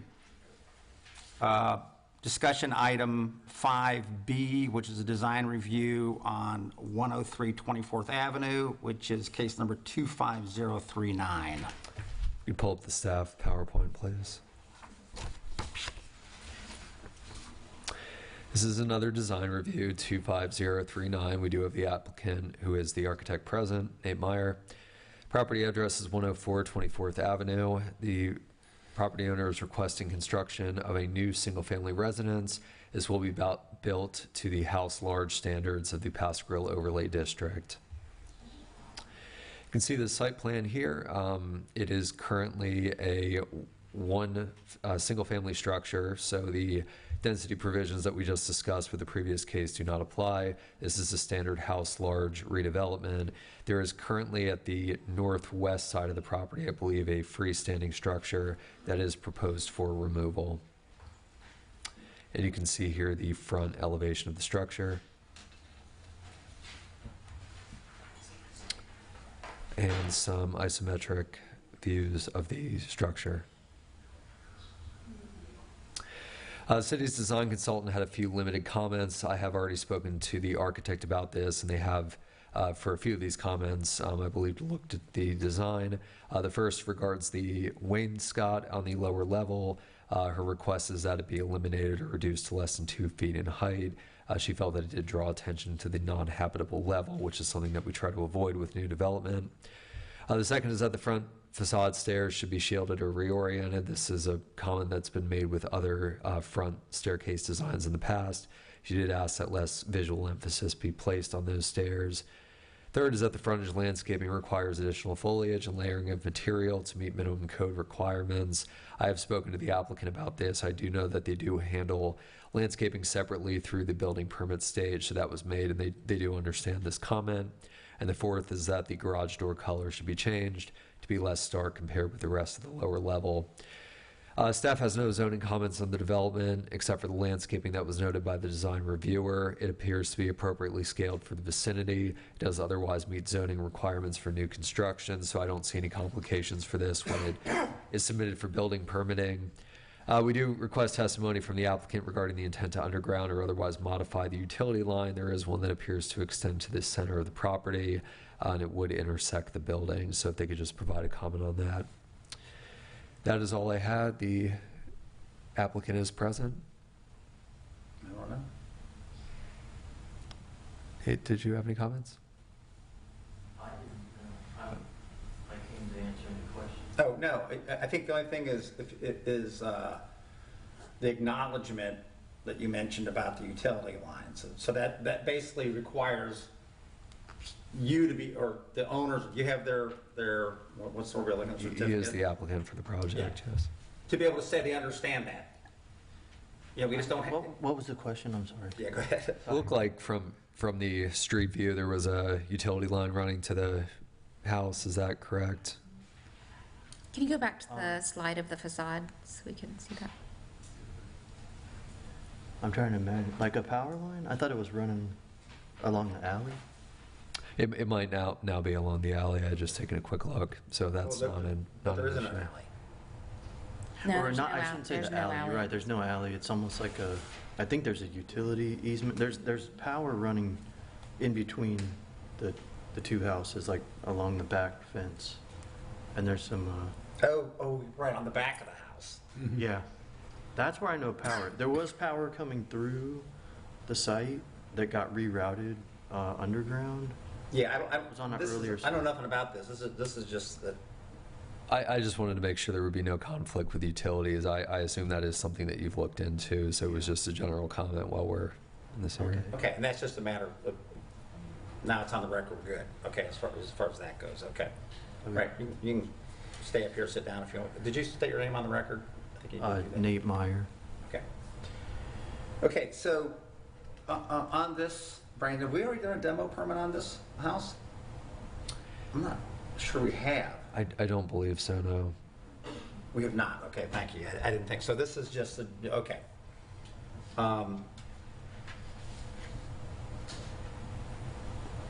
And what is the is there? I know this is there's no interior plans that are being shown to us, right? Or is there? I've missed those. I guess my question is, it looks like a two-story house essentially. Is there a third story in within the structure? Do you know? Not that I. No, there's not. Yeah. Okay. All right. It's two. Second floor has vaulted ceilings. Yeah, there's a vaulted ceiling. There is a floor plan in there, but. I may have just missed it, and if so, that's fine. Yeah, I mean, I think it's a beautiful design as far as that goes, and it clearly is a scale that's more appropriate, I think. I know you could have built it bigger, that's what I'm saying. Right. Thanks for Yeah, it not. could have been bigger. It's 2,000 square feet. Right. Air conditioned. And is this requiring any variances? No. Okay. Thank you, Mr. Myers. Anybody have any questions or any comments on this? I have a question. So I know that there's a secondary garage structure, and I believe that's also contributing per the 2015, the historic site survey. So hypothetically, and I would agree this is a beautiful design, hypothetically, if the homeowner wanted to maintain that structure, that secondary garage structure, would they be able to, and then still be able, obviously would have to tweak a little bit the backyard area, but would they be able to keep that secondary structure? As long as it's been legally recognized by the city as a freestanding residence, that would be allowed. Now, again, the same living square footage limitations would apply in that case because it would come down to the living square footage of the main residence, but that would be an option. Yeah, I know and we're talking about that, what was like once a detached garage. Correct. And so right now you're saying that this plan, they're planning on removing that. Yeah, that would be here on this side of the pool. Yeah, and this is, I think we've had some discussions maybe before, but not very often. If that's okay, the house itself is a contributing structure as well as the detached building, okay? Yes. My understanding is the detached building's probably got a setback issues because it was built before. It's right on the corners. Correct. Right. Right. And so can somebody independently historically designate a secondary building and then knock down the original building and build a new house and still keep an historic, small part of it? So in terms of keeping the building, not based on the historic aspects of it, the overlay does allow for that. Now, I've spoken with, I believe, the owner or possibly a prior applicant. When you redevelop the primary structure on the site, if the remaining structure is not compliant, they would need to get a variance to be able to keep it, or they would need to relocate or move it in. Now, for the historic aspect of it, and I might need to defer to Lynn here, but typically, I believe accessory structures remain contributing in the context of the primary structure unless they've obtained some kind of historic integrity of their own right. We have a historic dock, but the house that's on the adjacent site is not historic. Right. So Correct. Okay, we do so have some things that but I set guess precedent for that. And the only reason I mention this is that they're kind of my neighbors that had a discussion with me just one-on-one before, and I didn't know some things about it. But what we've talked about, they've had that conversation with the cities. We have discussed it. Yes. Okay, I just want to, I know at one point they were interested in trying to keep that, but maybe they're not now. So I just didn't know how that was kind of playing out. But for future use, it's interesting to know, right? Okay. Anyone else? All right. I guess that's our discussion on that. Okay. So 5C is historic plaques. Providing an update on historic plaques. Yes, so I think Kristen had a brief.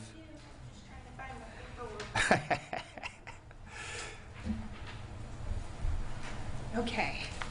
So Kristen Coleman, senior planner. I do have some great news that we have found somebody actually within the state of Florida that can do our historic plaques for us. That is through the International Bronze Company. I had sent a copy actually from 3401 Casablanca Avenue, a picture of their historic plaque, and I reached out to them, which they have created this sample. So it would be a 7 by 5 inch oval, single line border. They could mimic what we currently have. The cost would be $230, and it would be the responsibility of the property owner. As far as that center logo, here on the upper right-hand side is actually what was at 3401 Casablanca. So we had the sun with the sunset with the dolphin. They provided me 2 different options. I did go into the vaults, I guess you could say, of the Old City logos and found the one in the direct center.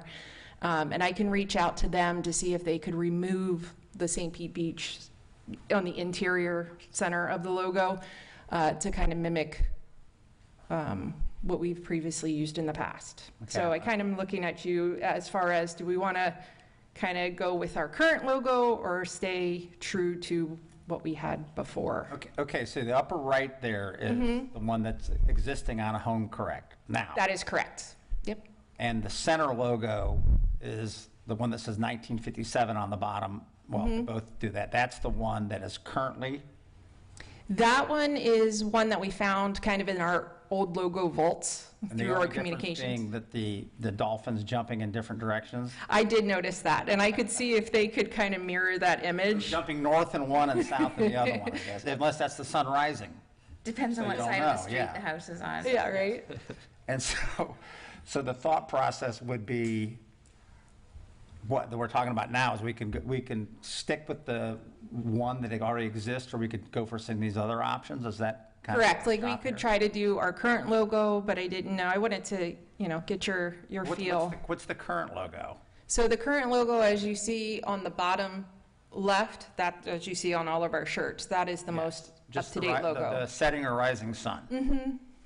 Now, officially, we suppose that's supposed to be a setting sun, since we're the sunset capital of the I would world. assume Okay, so, just yes. making sure on that. Sunsets in the west. And the one in the upper left, that's just a one that was found from a different time frame, is that right? It's kind of without the dolphin and without the Correct. secondary St. Pete Beach lettering. All right, and the sun And the rays, Florida. the sun rays look pretty weak in that one. Okay. Well, do you want a recommendation? Do you want us to talk about that and what we want to do? I would like to hear your input on it. I've talked to our communications, Mark Portugal. I definitely want to get the board's input on that. I'm just way excited that I found somebody that responded. It's great, and that's why I'm being goofy about it. Do you have a printout? Was this in our packet? It wasn't, no, this we were going to bring Can forward. I get a copy of that? Sure. Before I leave today? Okay. Absolutely. I don't know, does anybody have any feelings about doing something new, or should we just be going with, I think there's more than one historic landmark out there. You found that one, but there's other houses, there are I quite think, a right? few. Yeah. And so should we even bother to talk about changing it, or just trying to keep it the way it is? Yeah, I think keeping it the way that it, Yeah, I think we all would agree on that. And the one that they did the mock-up to get rid of the St. Pete Beach, Florida twice. Yeah, it's a double. And I can even see if they can flip the dolphin around too. Well, no, we want the dolphin jumping to the south, I think. That'll make a difference. Okay, excellent. Okay, so I just wanted to also go into a little bit more as far as the process goes. If we decide this is the route we wanted to go, I wanted to let you know that staff would create the application for the plaques and serve as the main point of contact throughout the application process. So we would be the one, that main contact. Staff would ensure the application is complete, verify the structure is eligible, confirm details are correct, such as the designation number and the year built, then forward it to the company to place the order and also proof the order when it comes back in. Once the order has been placed, the company will take the credit card information over the phone directly from the individuals. That way they can be in complete control of the money. We don't have to invoice it out. And the plaque would be shipped to City Hall where staff could coordinate pickup. Okay, I think that's a excellent, well-thought-out process. I don't see any reason that we'd want to change it. Anybody have any feeling about that? No. Okay, and, Is there any, it's $230, and does that include shipping and everything? That includes shipping to here. There is a one-time fee once we decide on the logo of, I think it's a $60 charge for the artwork, but we would incorporate that into our budget for that. and can I get a copy of this piece of paper too? Of course. You get a chance? Okay. And so I don't know if we know the details, maybe you do, of the houses that we have historically designated. Do you have any idea how many ever got plaques in the past? We do have information on that. I can tell you, which is a kind of cool number, since we started after the hurricanes, we've done 40 as of today that are new. But I do have information on our list, our spreadsheet of who received plaques or who did not, but staff could also kind of Right, and so we have reach out. potentially 40 new customers since the storm, right? Exactly. Other people, I know other people have been designated without plaques, but do you think you have that stat somewhere that shows which houses have gotten plaques, though? I do. Is it possible for you to create a sheet of designated homes that have not gotten plaques? And I can actually go out and verify. And add another column to our list, right? That says the number and the address and when it was designated and the year that it I was have it. built and whether or not it has a plaque. I do have that. Okay. Yeah, and then we can also go back and verify over time, since that was created, as we're down there And pretty consistently. and I guess I should have looked a minute. Can you go back to the last screen there? So on the plaque, do we have, will it be the upper right one, and what's the lower right one? So that is just the mock-up that they had. Okay, and so each one will be different as far as the number on it, like this case is number 49, and the circa 1922. whatever. Correct. Each would be personalized. Okay, perfect. And then only because I know in a lot of things we do here, we'll see staff or whatever the documents might say, oh, this house was built in 1938, and it's like, oh, no, I got a photograph from this is 1932. How are we going to come up with that? Is that just something the staff can work out with the owners? That's why I would like the application to come to staff so we can verify. Okay, really good. All right, thank you so much. That's Yep. great. No problem. Maybe we can attach these to our minutes so they can be part of our minutes reviewed for next time, and then everybody will get a copy of it. That's fine. Would that be okay? Can we do that? That's fine. If you'd rather, I can do that. Sure. And a big thank you to you guys for, gosh, 40. Yeah, that's great. It's incredible. And you guys have put in so much work, and it's appreciated Thank you. tremendously. All right, thank you. Okay, next we're going to 5D, a standing item, which is on city historic resource damage updates. Yes, Chair. So you added on the discussions with the Mary Pier and the Shuffleboard Court building, so I won't discuss those. I will say that for the Warren Webster and the Suntan Arts Center, there is an agenda item on the May 13th agenda for approval. There will be repairs to both of those structures. Our facilities team has worked very hard to make sure that all exterior improvements are 1-for-1 or as close as possible.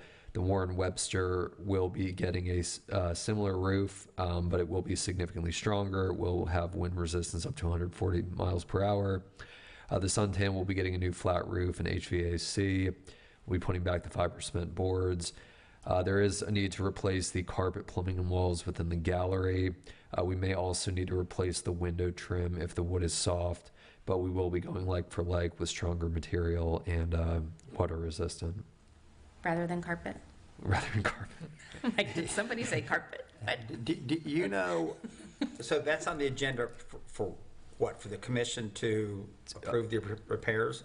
Yes, on the Is there any 13th. time frame associated with that? Or do you have any idea of the time frame? Only reason I say that is I know the city's got so much stuff they have to do. So is this something that, because it's on the commission meeting, might be done sooner as opposed to, years from now, if you even know? I believe it's sooner rather than later. I don't have exact timing for it, but I can get that. That's fine. No, okay. All right, good. So then we have 5E, fees for historic resource applications. Sure. I just wanted to mention to the board, one of the items we're addressing right now is looking at fees, and a lot of those are citywide fees, particularly for development impact. But staff has started to look at some of our fees for application processing. We have several out there right now, and several of them haven't been updated in quite some time. I know that talking to the board previously, we do like that the local historic designation application be free or of minimal cost, just to provide that as an incentive to apply. But we will be looking at our certificate of appropriateness applications and the fees we charge for that. Currently, it's $50, and in some cases, that doesn't cover the staff time and involvement. So we'll be taking a look at those. So when we say update, that means raise. Okay. We'll be evaluating staff time to complete those. Or requests. implement raising zero Yes, from yes. zero, Okay. just leave something out. Okay, so then we had 5F, which was the post office update. Any idea what's happening with our post office? I don't know, but I'll get that information. Okay. Then we have 5E, this will be a little bit the House new, enactment of 1535. Yes, I wanted to add this as an item. This is something that was brought up at our last planning board meeting and may not have any kind of impact on this board, but I just wanted to address it with you because of the overlay and the CRDEA changes.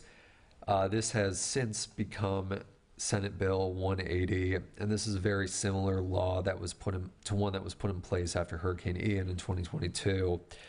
It's effectively an extension of that law, and it says that any municipality or county that's within a radius of the storm impact site, 100 miles in this case, is limited from imposing a moratorium. And relevant to some of the ordinances that the city currently has out there, anything that would propose a more restrictive or burdensome amendment to its comprehensive plan or land development regulations. So we currently have a few different ordinances that are out that have not yet been adopted, and if this law is signed by the governor, it would be retroactive to, I believe, the impact of Hurricane Helene, so it does go back retroactive to September of last year. I had discussed this with our consultant, Tara Salmieri, for the overlay and the CRDEA. She did not seem to have any significant concerns about any of the language within either of those two amendments. There are some great permissions in those amendments that would provide property owners more development rights, and she did not have concerns about any of the other amendments. I will be talking this over with the city's legal team. We'll be going through the ordinances, not only the overlay and the CRDEA, but some of the others that we have out there to make sure that we are in compliance with this law if it does take effect. But I just wanted to let the board know that this is out there. It does seem to have sailed through the House and the Senate, so there's a fairly good chance this gets approved. Okay, so let's go on the assumption it gets approved, okay? And so at the moment, we kind of think that the proposed changes that we've talked about and stuff may not be affected by this law. Our consultant didn't seem to have any significant concerns about what we're proposing. And I know you're going to have a discussion about that with legal and stuff, but I guess my question is that going to delay us getting this to the commission? No. Okay, so all that time frame should be all right. All right, and if I assume if legal thinks there might be some areas, you'll bring that up at the next meeting or whenever it's. That's correct. So the end of this month, we're proposing first reading for both the overlay and the CRDEA. So we would not know until, well, we would be bringing amendments to you in the June meeting, unless there's an emergency. If there's something we need to address, we might ask for a special meeting. But okay, yeah. Excellent. Good. Any questions on that at all? Okay. So now 5F and G, I'll talk them at the same time. That's the clubhouse and the Mary Pier. And I just wanted to give, there's still a lot of uncertainty about certain things, but on the clubhouse, I think as a board, we need to be open-minded as to, well, let me go back. A number of months ago, we agreed to demolish the clubhouse based on the information we had. And that, of course, that hasn't been happened, and a demolition doesn't have to occur, but we did a certificate of appropriateness for that.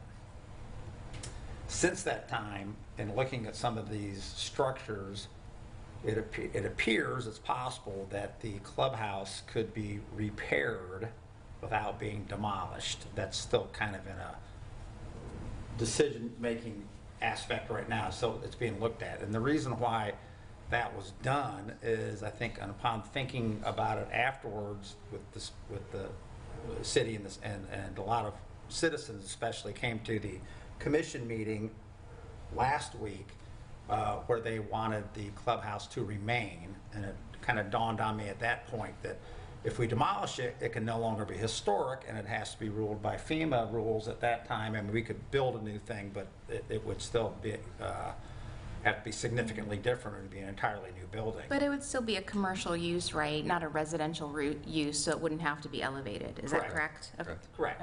But if if there's enough, I believe this is the case, if the building's enough structurally sound enough, or much of it is, we might be able to repair it as it was by getting a FEMA variance because it's already been historically designated. And so that is in the process of being looked at. And we can talk about that at a later date if we need to, but certainly it might be cheaper and it's certainly more historic if we could just remake it the way it was. So would we have to formally repeal that demolition application, or? I don't believe Just so. let that slide. It just gives the city the ability to proceed. It doesn't obligate us to do that. So, And last time I was by there, and it's been a few weeks because I've been out, but is there a fence around there now? There is. There is, okay. I mean, and one of those plastic orange. Yeah, that's better than the caution tape that was yes, out there, exactly. so, okay. And of course, we'd have to do a FEMA variance that would come in front of the board. So if it progresses that way, that would be how we would deal with it again, if it can be worked out that way. And as far as the Mary Pier is concerned, there is the city has agreed to get that building reappraised, and we're looking to see whether we can get it under the 50% damage rule, because since the initial condemnation, people have been in there, and it looks to be fairly structurally sound, and there's the hope and maybe the belief that it's not substantially damaged, so that might be a way to go about it without having to demolish that as well. So this is just more for kind of what's happening at the moment, and people are working on that. Chair Lowry? Yes. I do have some comment cards on this item, Oh, you do? Excellent. if you're open to public comment now. Yeah, go ahead. Whoever wants to come up and talk about that. I didn't know it was on the agenda, so that was good. Bill Brown.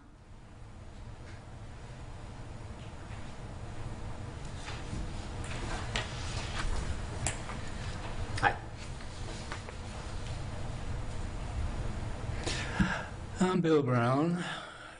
I've been a resident of St. Pete Beach since 1998 and a member of the Shuffleboard Club for 18 years.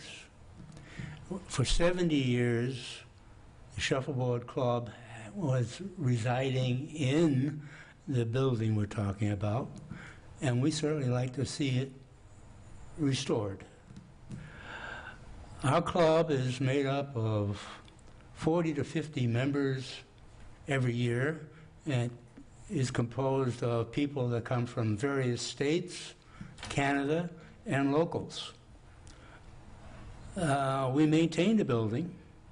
We actually have repaired some of the things that are necessary, like the doors were repaired and painted, the floors inside we painted. There's an outside cabinet that is associated with the building, is part of the building, that is used for the general public, and we maintain the equipment in there for the use of those people. And that's on a year-round basis. Our club is in existence or is operational on the months of January, February, and March, and April. We play the game 3 times a week in the mornings of Tuesdays, Thursdays, and Saturdays. When we're not there, we maintain the equipment on a year-round basis for the people who are visiting our area. And somebody, a local, will be looking at the house once a week and maintaining and policing the area. So it's really a love affair for us. We really like to have this thing restored. Thank you. Thank you, Mr. Brown. Thank you. Hopefully we can do that. That's what we're moving towards. Okay, excellent. Anybody else have any comments on this? I have John, yeah, I think it's everyone here. I have John Rood. Good afternoon. My name is indeed John Rood. I'm delighted to hear that you all are thinking of restoring the building instead of just demolishing it. I also loved your idea, Board Member Hawkinsmith, about perhaps if it can't be saved, to relocate another building that may have less damage to its place. But I am here to really get that building saved. The nice thing was I have not been with the Paso Grill Shuffleboard Club as long as some of my colleagues have. But when I got there, it was right when there was a grant that was getting done to restore that building, right to where they were doing the plate glass windows even. And I was amazed that it's like, wow, they're really doing this. They're not cutting corners. This is done beautifully. Watching that construction and seeing after what happened after the storm, I was very impressed, even though that the right side, or what I guess I would call that, the northwest corner of the building, had a little washout on the foundation, and the building settled a little bit, but the structure, the roof, was still there. When I was looking in further in, I noticed that some of the old, the bracing, I don't know what you would call it, but the posts were still there. So the construction work that was done on that was done beautifully. And I think as a matter, if it becomes an issue where we can get that restored and have to lift it, this was news to me, I heard for the first time here, that we might not even have to lift it, which would be okay. But if we did, I think that building would be there for another 100 years because it's up out of the floodplain. It would be like many of the old Florida structures I grew up with, that you just had that washout in the crawl space, and after the storm you go in, mop up the floors, and you're good to go. I'm hoping that we can bring that building back around. We have all of the equipment that's in there. The public right now does not have access to that. We've had to take that public access away because the building is cordoned off. But we would love nothing more than to have people that come by there. And I see that when we're out there playing, they'll come by. Well, what can we do this? Could we play? And it's like, sure, come back. Or when we're done, you can go into this closet there.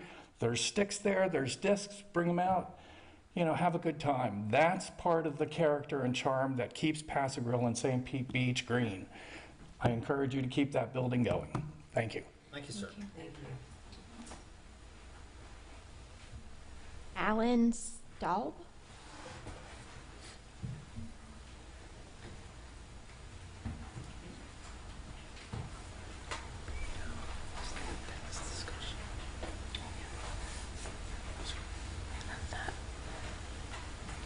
I've been an owner in Pass a Grill for over 50 years. I would like to see that building restored. We have many historic plaques that were all over the place, and they're all in storage. They're ready to go back on once the building gets put back. There's so little of old Pass a Grill left that we should try anything we can do to keep some of the historic aspects of Pass a Grill, both the pier and the shuffleboard court. I just want to make sure that the board knows that we, Pass a Grill residents, some of us anyhow, wish to maintain some of the old history of Pass a Grill. Thank you. Thank you. Diane Halverson? She just stepped out. She'll be back. She's coming back. Here she is. There she is.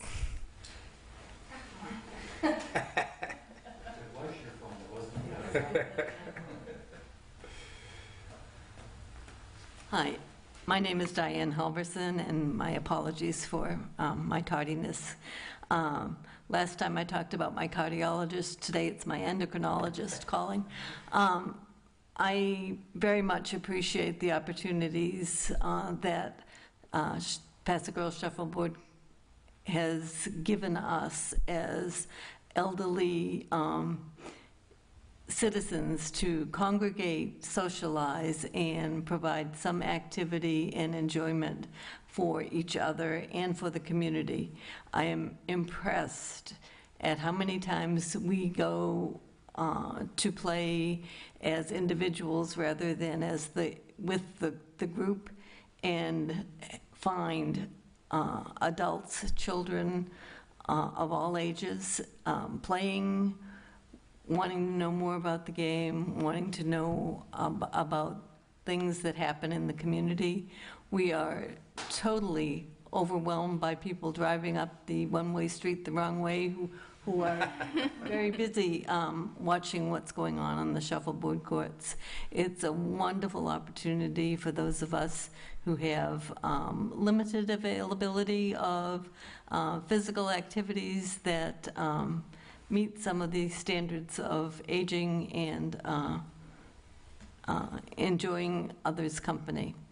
It's an important activity for at least 32 of us on any given Tuesday, Thursday, or Saturday morning, and again throughout the rest of the week on individual basis for both those of us who belong to the club and for the rest of the community. It is a wonderful opportunity that you've given us to be there. Thank you. Thank you. Thank you. John Gustafson? Gustafson. Oh, sorry. Thank you. Hello. My name is John Gustafson. I'm the current president of the Pass a Grill Shuffleboard Club of St. Pete Beach. It's been mentioned before When our grandkids come and my daughters come, they want to come and play shuffleboard with Grandma and Grandpa. There aren't many activities that you can do that with 9 and 10-year-olds. I'll be honest with you. Well, they've grown. That's my wife. I have only been a resident for 13 years, and I've only been a member of the Shuffleboard Club for, I think this is the 4th year. I got to ask her to be sure. It's a wonderful social activity. There are a couple of things that I would request, maybe even before you determine whether you want to damage it or not, or not damage it, excuse me, tear it down. I urge you to go out and actually look at the building, because the north wall and the south wall where the bathrooms are and the roof seem to be intact. Now, whoever it was at the meeting last week said that it cost approximately $178,000 to rebuild it. That's $350 a square foot. That's amazing. I don't understand it. This is not an elaborate building.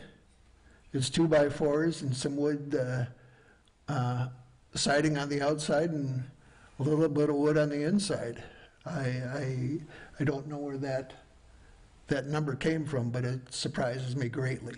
A couple other things that before I thank you is, could we possibly get Parks and Rec to come out and take care of the benches that we have out there? Another one broke today, and we've got a couple of them that are put together with duct tape and zip ties. And also, it'd be nice if we got the lighting back. The light mast is there. The lights are askew. We don't have power, and the lights on the north side of the shuffleboard courts, the mast is completely gone. It's been gone for a few years, but people do play in the evening as well. So anyhow, thank you very much for your time, and I hope you consider rebuilding or refurbishing. Thank you. Thank you. Last card, I have Bonnie Gustafsson. That's okay. Son of Gustav. Hi, I'm Bonnie Gustafson. I live with him. I sleep with the president. You are on the record, ma'am. It's okay, I still do. So anyway, That's gonna be front page news. when we moved here, it was just wonderful to see this facility. I looked at the price of Don Cesar. I thought, can't afford that, but I can be in this wonderful little pink building and be a mini Don Cesar. So I just want to say, as a retired physical education for 38.5 years, I always look at a facility that can support the community based on your health and your wellness. People can't go play pickleball for the most part if you're older, or basketball, but everybody can come the same level on the shuffleboard court and participate. You know, we have the Women's League that comes, we help them establish their outings. We have so many people in the community. We've done everything such as going to L&R Shuffleboard and purchasing wax. So the courts got so sandblasted during this, and we had looked in last year into Park and Rec into restoring the courts themselves.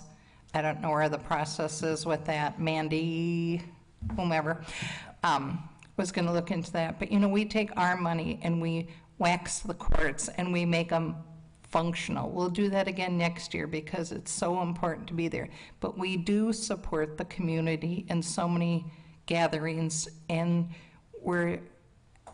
we know people in the neighborhood. You know, we're always advocating. You know, there's always things like, I'd love to see more rules put on the building, but it's a basic structure that we're all saying, we can, and I don't know what the liability of it is, but we can work together with the city and help get it back to its condition. there is a lot of good parts to that building yet. It doesn't have lighting in it. We had one refrigerator, and the rest were the bathrooms and the cabinets inside. So it's very, very simple, very glorified garage. He can't park his street rods in it, but it's a very glorified garage that we would love to see in its original state. We've been supported by different tournaments and stuff from people in the community, funding for trophies and different things. We've just had a lot of community interest, and I really would like to see that continue. So thank you very much. Thank you. Thank you. Is it possible to get a temporary power pole out there, at least for lighting? Can Duke Energy do a temporary power pole and get some lighting up for the courts? Well, I was going to say, I mean, we're not Parks and Rec, but if Brandon, if you can, express the concerns that these folks had about the benches and the lights, that would be great. I mean, because there's no reason that can't be fixed regardless of the building, in the short term. And for everyone that spoke, I'm very appreciative. It's great to hear what you have to say. And that's kind of the spirit of Pass the Grill. And I think we all agree with you up here. And I think initially when the demolition permit came through, it was right after the storm when everything was so crazy. And you could see the building looked like a truck got driven through it, And so I think now that, just kind of like the Mary Pier, now that time has kind of passed and things have settled down, you can really put an eyeball on it. That's why I think we're in this situation now where we're hoping that we can, because it is historic, we can replace it. And I think that's where we're headed at the moment. Who knows how long that will take, but we're trying to get that done. There's a whole, depending on what the city wants to do, there's potentially community involvement to get it done. I mean, not to swing hammers, but maybe at the financial aspect of it. There's insurance on it. We're kind of working all through that right now. And I thank you all for showing up, and especially at the meeting last week with the commissioners. Many of y'all are there, but I think it became really apparent that it's a beloved treasure that really needs to be kept. And I don't know if that's so much the issue is just the timing of getting it back up, and sooner the better, I think we all think. So bear with us. All right, and thank you all for coming in. Is there going to be information about the club at the Saturday 10th? Yes, I thought I was going to bring it up. That's why I wanted the plaque information too, that I could have that for people if they want to talk about that. But yeah, I think that would be, like I just did here, a bit of an update on the Mary Pier and the clubhouse and kind of where we're looking at it. Just so citizens don't know, it's not on a back burner. It's something the city is looking into, and we're actively trying to get stuff done. So we're doing our best, I guess. All right. Okay.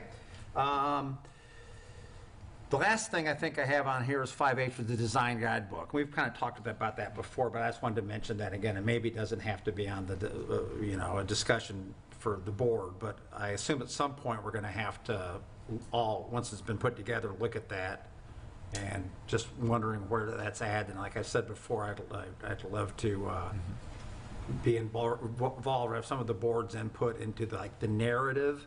Not so much the nuts and bolts of the design, but, and along those lines, I've seen a couple prior ones we've had, or they may not have been called design guidebooks, but they were basically, that's what they were, that included photographs and things of that nature. And how does the city go about that? They have someone that does the photographs themselves and puts these guidebooks together, because there's whole sections I think would be important, like, homes that have been relocated, historic homes that have been added on to, things of that nature. Right. Give examples, just not of houses that we like the design of in a way, but also examples that already exist.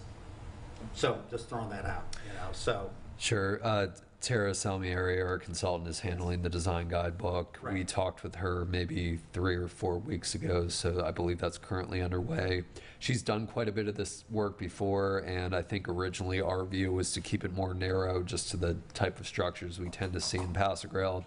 She had recommended expanding it a bit just when we see more modern designs, we at least have consistency in the type of recommendations we're making, which we agreed with. That's what she's moving on. As for additions, I think what her focus is going to be is, I mean, and subject to board approval, she's looking at, you know, different types of structures that all fall within a certain architectural design pattern. So you would have those, you know, variants in the. Well, it just strikes me that, and I know we're all ultimately going to get there, and I guess I would ask whether, and I'd ask legal too, if there's any issue in me having conversations with Tara, you know, not necessarily as a representative of the historic board, but just trying to get an idea of certain things. Because it strikes me that the best thing about the design guidebook, if it's included, is that the architects essentially have to look at that before they start doing their plans, or at least they're made aware of it. And it seems to me that the more we can have a narrative that talks about the historic nature of Paso Grill, the better that would be in planting a seed in their heads when they're starting to make designs. And so, you know, I think I don't know if I said this in the meeting last time or maybe just mentioned it to you. I told you about that Paso Grill brochure I saw. Yes. Did I say that at the meeting? Because it was like the early 30s that talked about the neighborhood of Paso Grill, and it had examples of the homes and stuff. And the language in it is just, it's the same language 100 years later about the feeling of Paso Grill. And I'd love to have that in the design guidebook as an intro, and then say that was what was said back in 1930, and that's basically the same feelings we have about our neighborhoods now. And anyway, so. I think the copyright probably expired on that. Yeah, if there was one, right? And I don't have it on my notes from last month, so I don't think. Okay, well, I'll share some of that with people. I mean, not.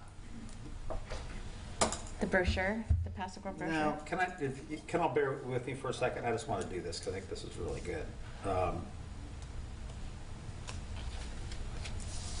I also have been perusing other historic municipalities throughout our state and just looking to see if they have design guidebooks, et cetera. And I did find one for actually down in Key West. So I'll send that just for a reference of, you know, just the way they have the language and things spelled out and things that they look for. Yeah, I guess I'm wondering, I hate to have Tara just doing this independently without any input as it's being developed. Is there anything that stands in the way of having communication with her that you can think of? Not that I can think of. I can see if she can be available for the next meeting. We can get an Well, update. does it have to be in a meeting is what I'm saying. I don't know. No, I don't think Or if she could share a draft and then we could make some comments back. Absolutely. But so I just want to read this. And again, this was a brochure, many pages, but it's really great. And it didn't have a date on it, but they had a photograph which included the then governor, and he was governor from 1929 to 1933. So it was somewhere in that time frame, okay? And this is called, there was a section called A Community of Home-Like Homes. And it says, so this is almost 100 years ago. I love this. Although Paso Grill Beach, because that's what it was then, although Paso Grill Beach has some residences that may be characterized as pretentious, most of its homes are distinguished by simple home-like qualities. They are the kind of homes that are built to be enjoyed, built to be lived in, built not for show, but for comfort and real happiness. Pretty cottages nestled among a natural growth of palm trees, brightened by the gorgeous color of oleander and wildflowers, and looking out over the rippling blue waters of the bay or gulf. What home of one's dreams could be more charming? And it says, and this is where I think it's really, while not a large community, Paso Grill Beach has been chosen for the winter homes of many prominent and wealthy people from all parts of America. It is doubtful if any place of its size in Florida can boast of such a large number of notable people among its winter residents. Yet, if you see these people enjoying life at Paso Grill Beach, you would never guess their position in life. For here they come to enjoy life free from all the trammels and formalities of metropolitan living in which they would normally be accustomed. So I just think that's just such a, you know, it kind of defines the experience of Paso Grill that I think that would be a great little intro. And again, mentioning it's 100 years ago. Yeah. Anyway, I wanted to share that, so. As far as input from legal goes Yep. on commenting back to the person working on the guidebook, I think that each person can review the draft of the guidebook without being at a meeting, but it would certainly be safest to discuss recommendations while the entire board is here, so. Sure. Or to send our individual comments to staff, and then staff can sort and Yes, disseminate, but then right? keep track of what you're sending, because that should still be discussed out in the open. And I think it would be better if we could get her in here for everybody to share their input directly. That seems to me that that's the most straightforward way, and then everybody's on the same page without any kind of appearance of things being done behind the scenes. So, and I understand, appreciate what you're saying. If I want to send a email to Tara through you or through staff, I could do that and not share it with the rest of these folks, but just do it in that fashion. Would that be an appropriate way for me to contact her? Yes, but I think it should also be discussed at the next meeting. So you can do that, but then also at the next meeting, maybe say, this is the feedback I was thinking. Yeah, I gotcha. So I would at a meeting, I could share that email. Yes. That's what I'm saying. Okay, gotcha. All right. Very good. The bells are tolling. Anything else? Okay, thanks to everybody. Adjourned. Yes, ma'am. Oh. In honor of Historic Preservation Month. Yes. So we have some goodies from Casa del Pond that Miss Anna decided to, donate to us, but I have it in the back.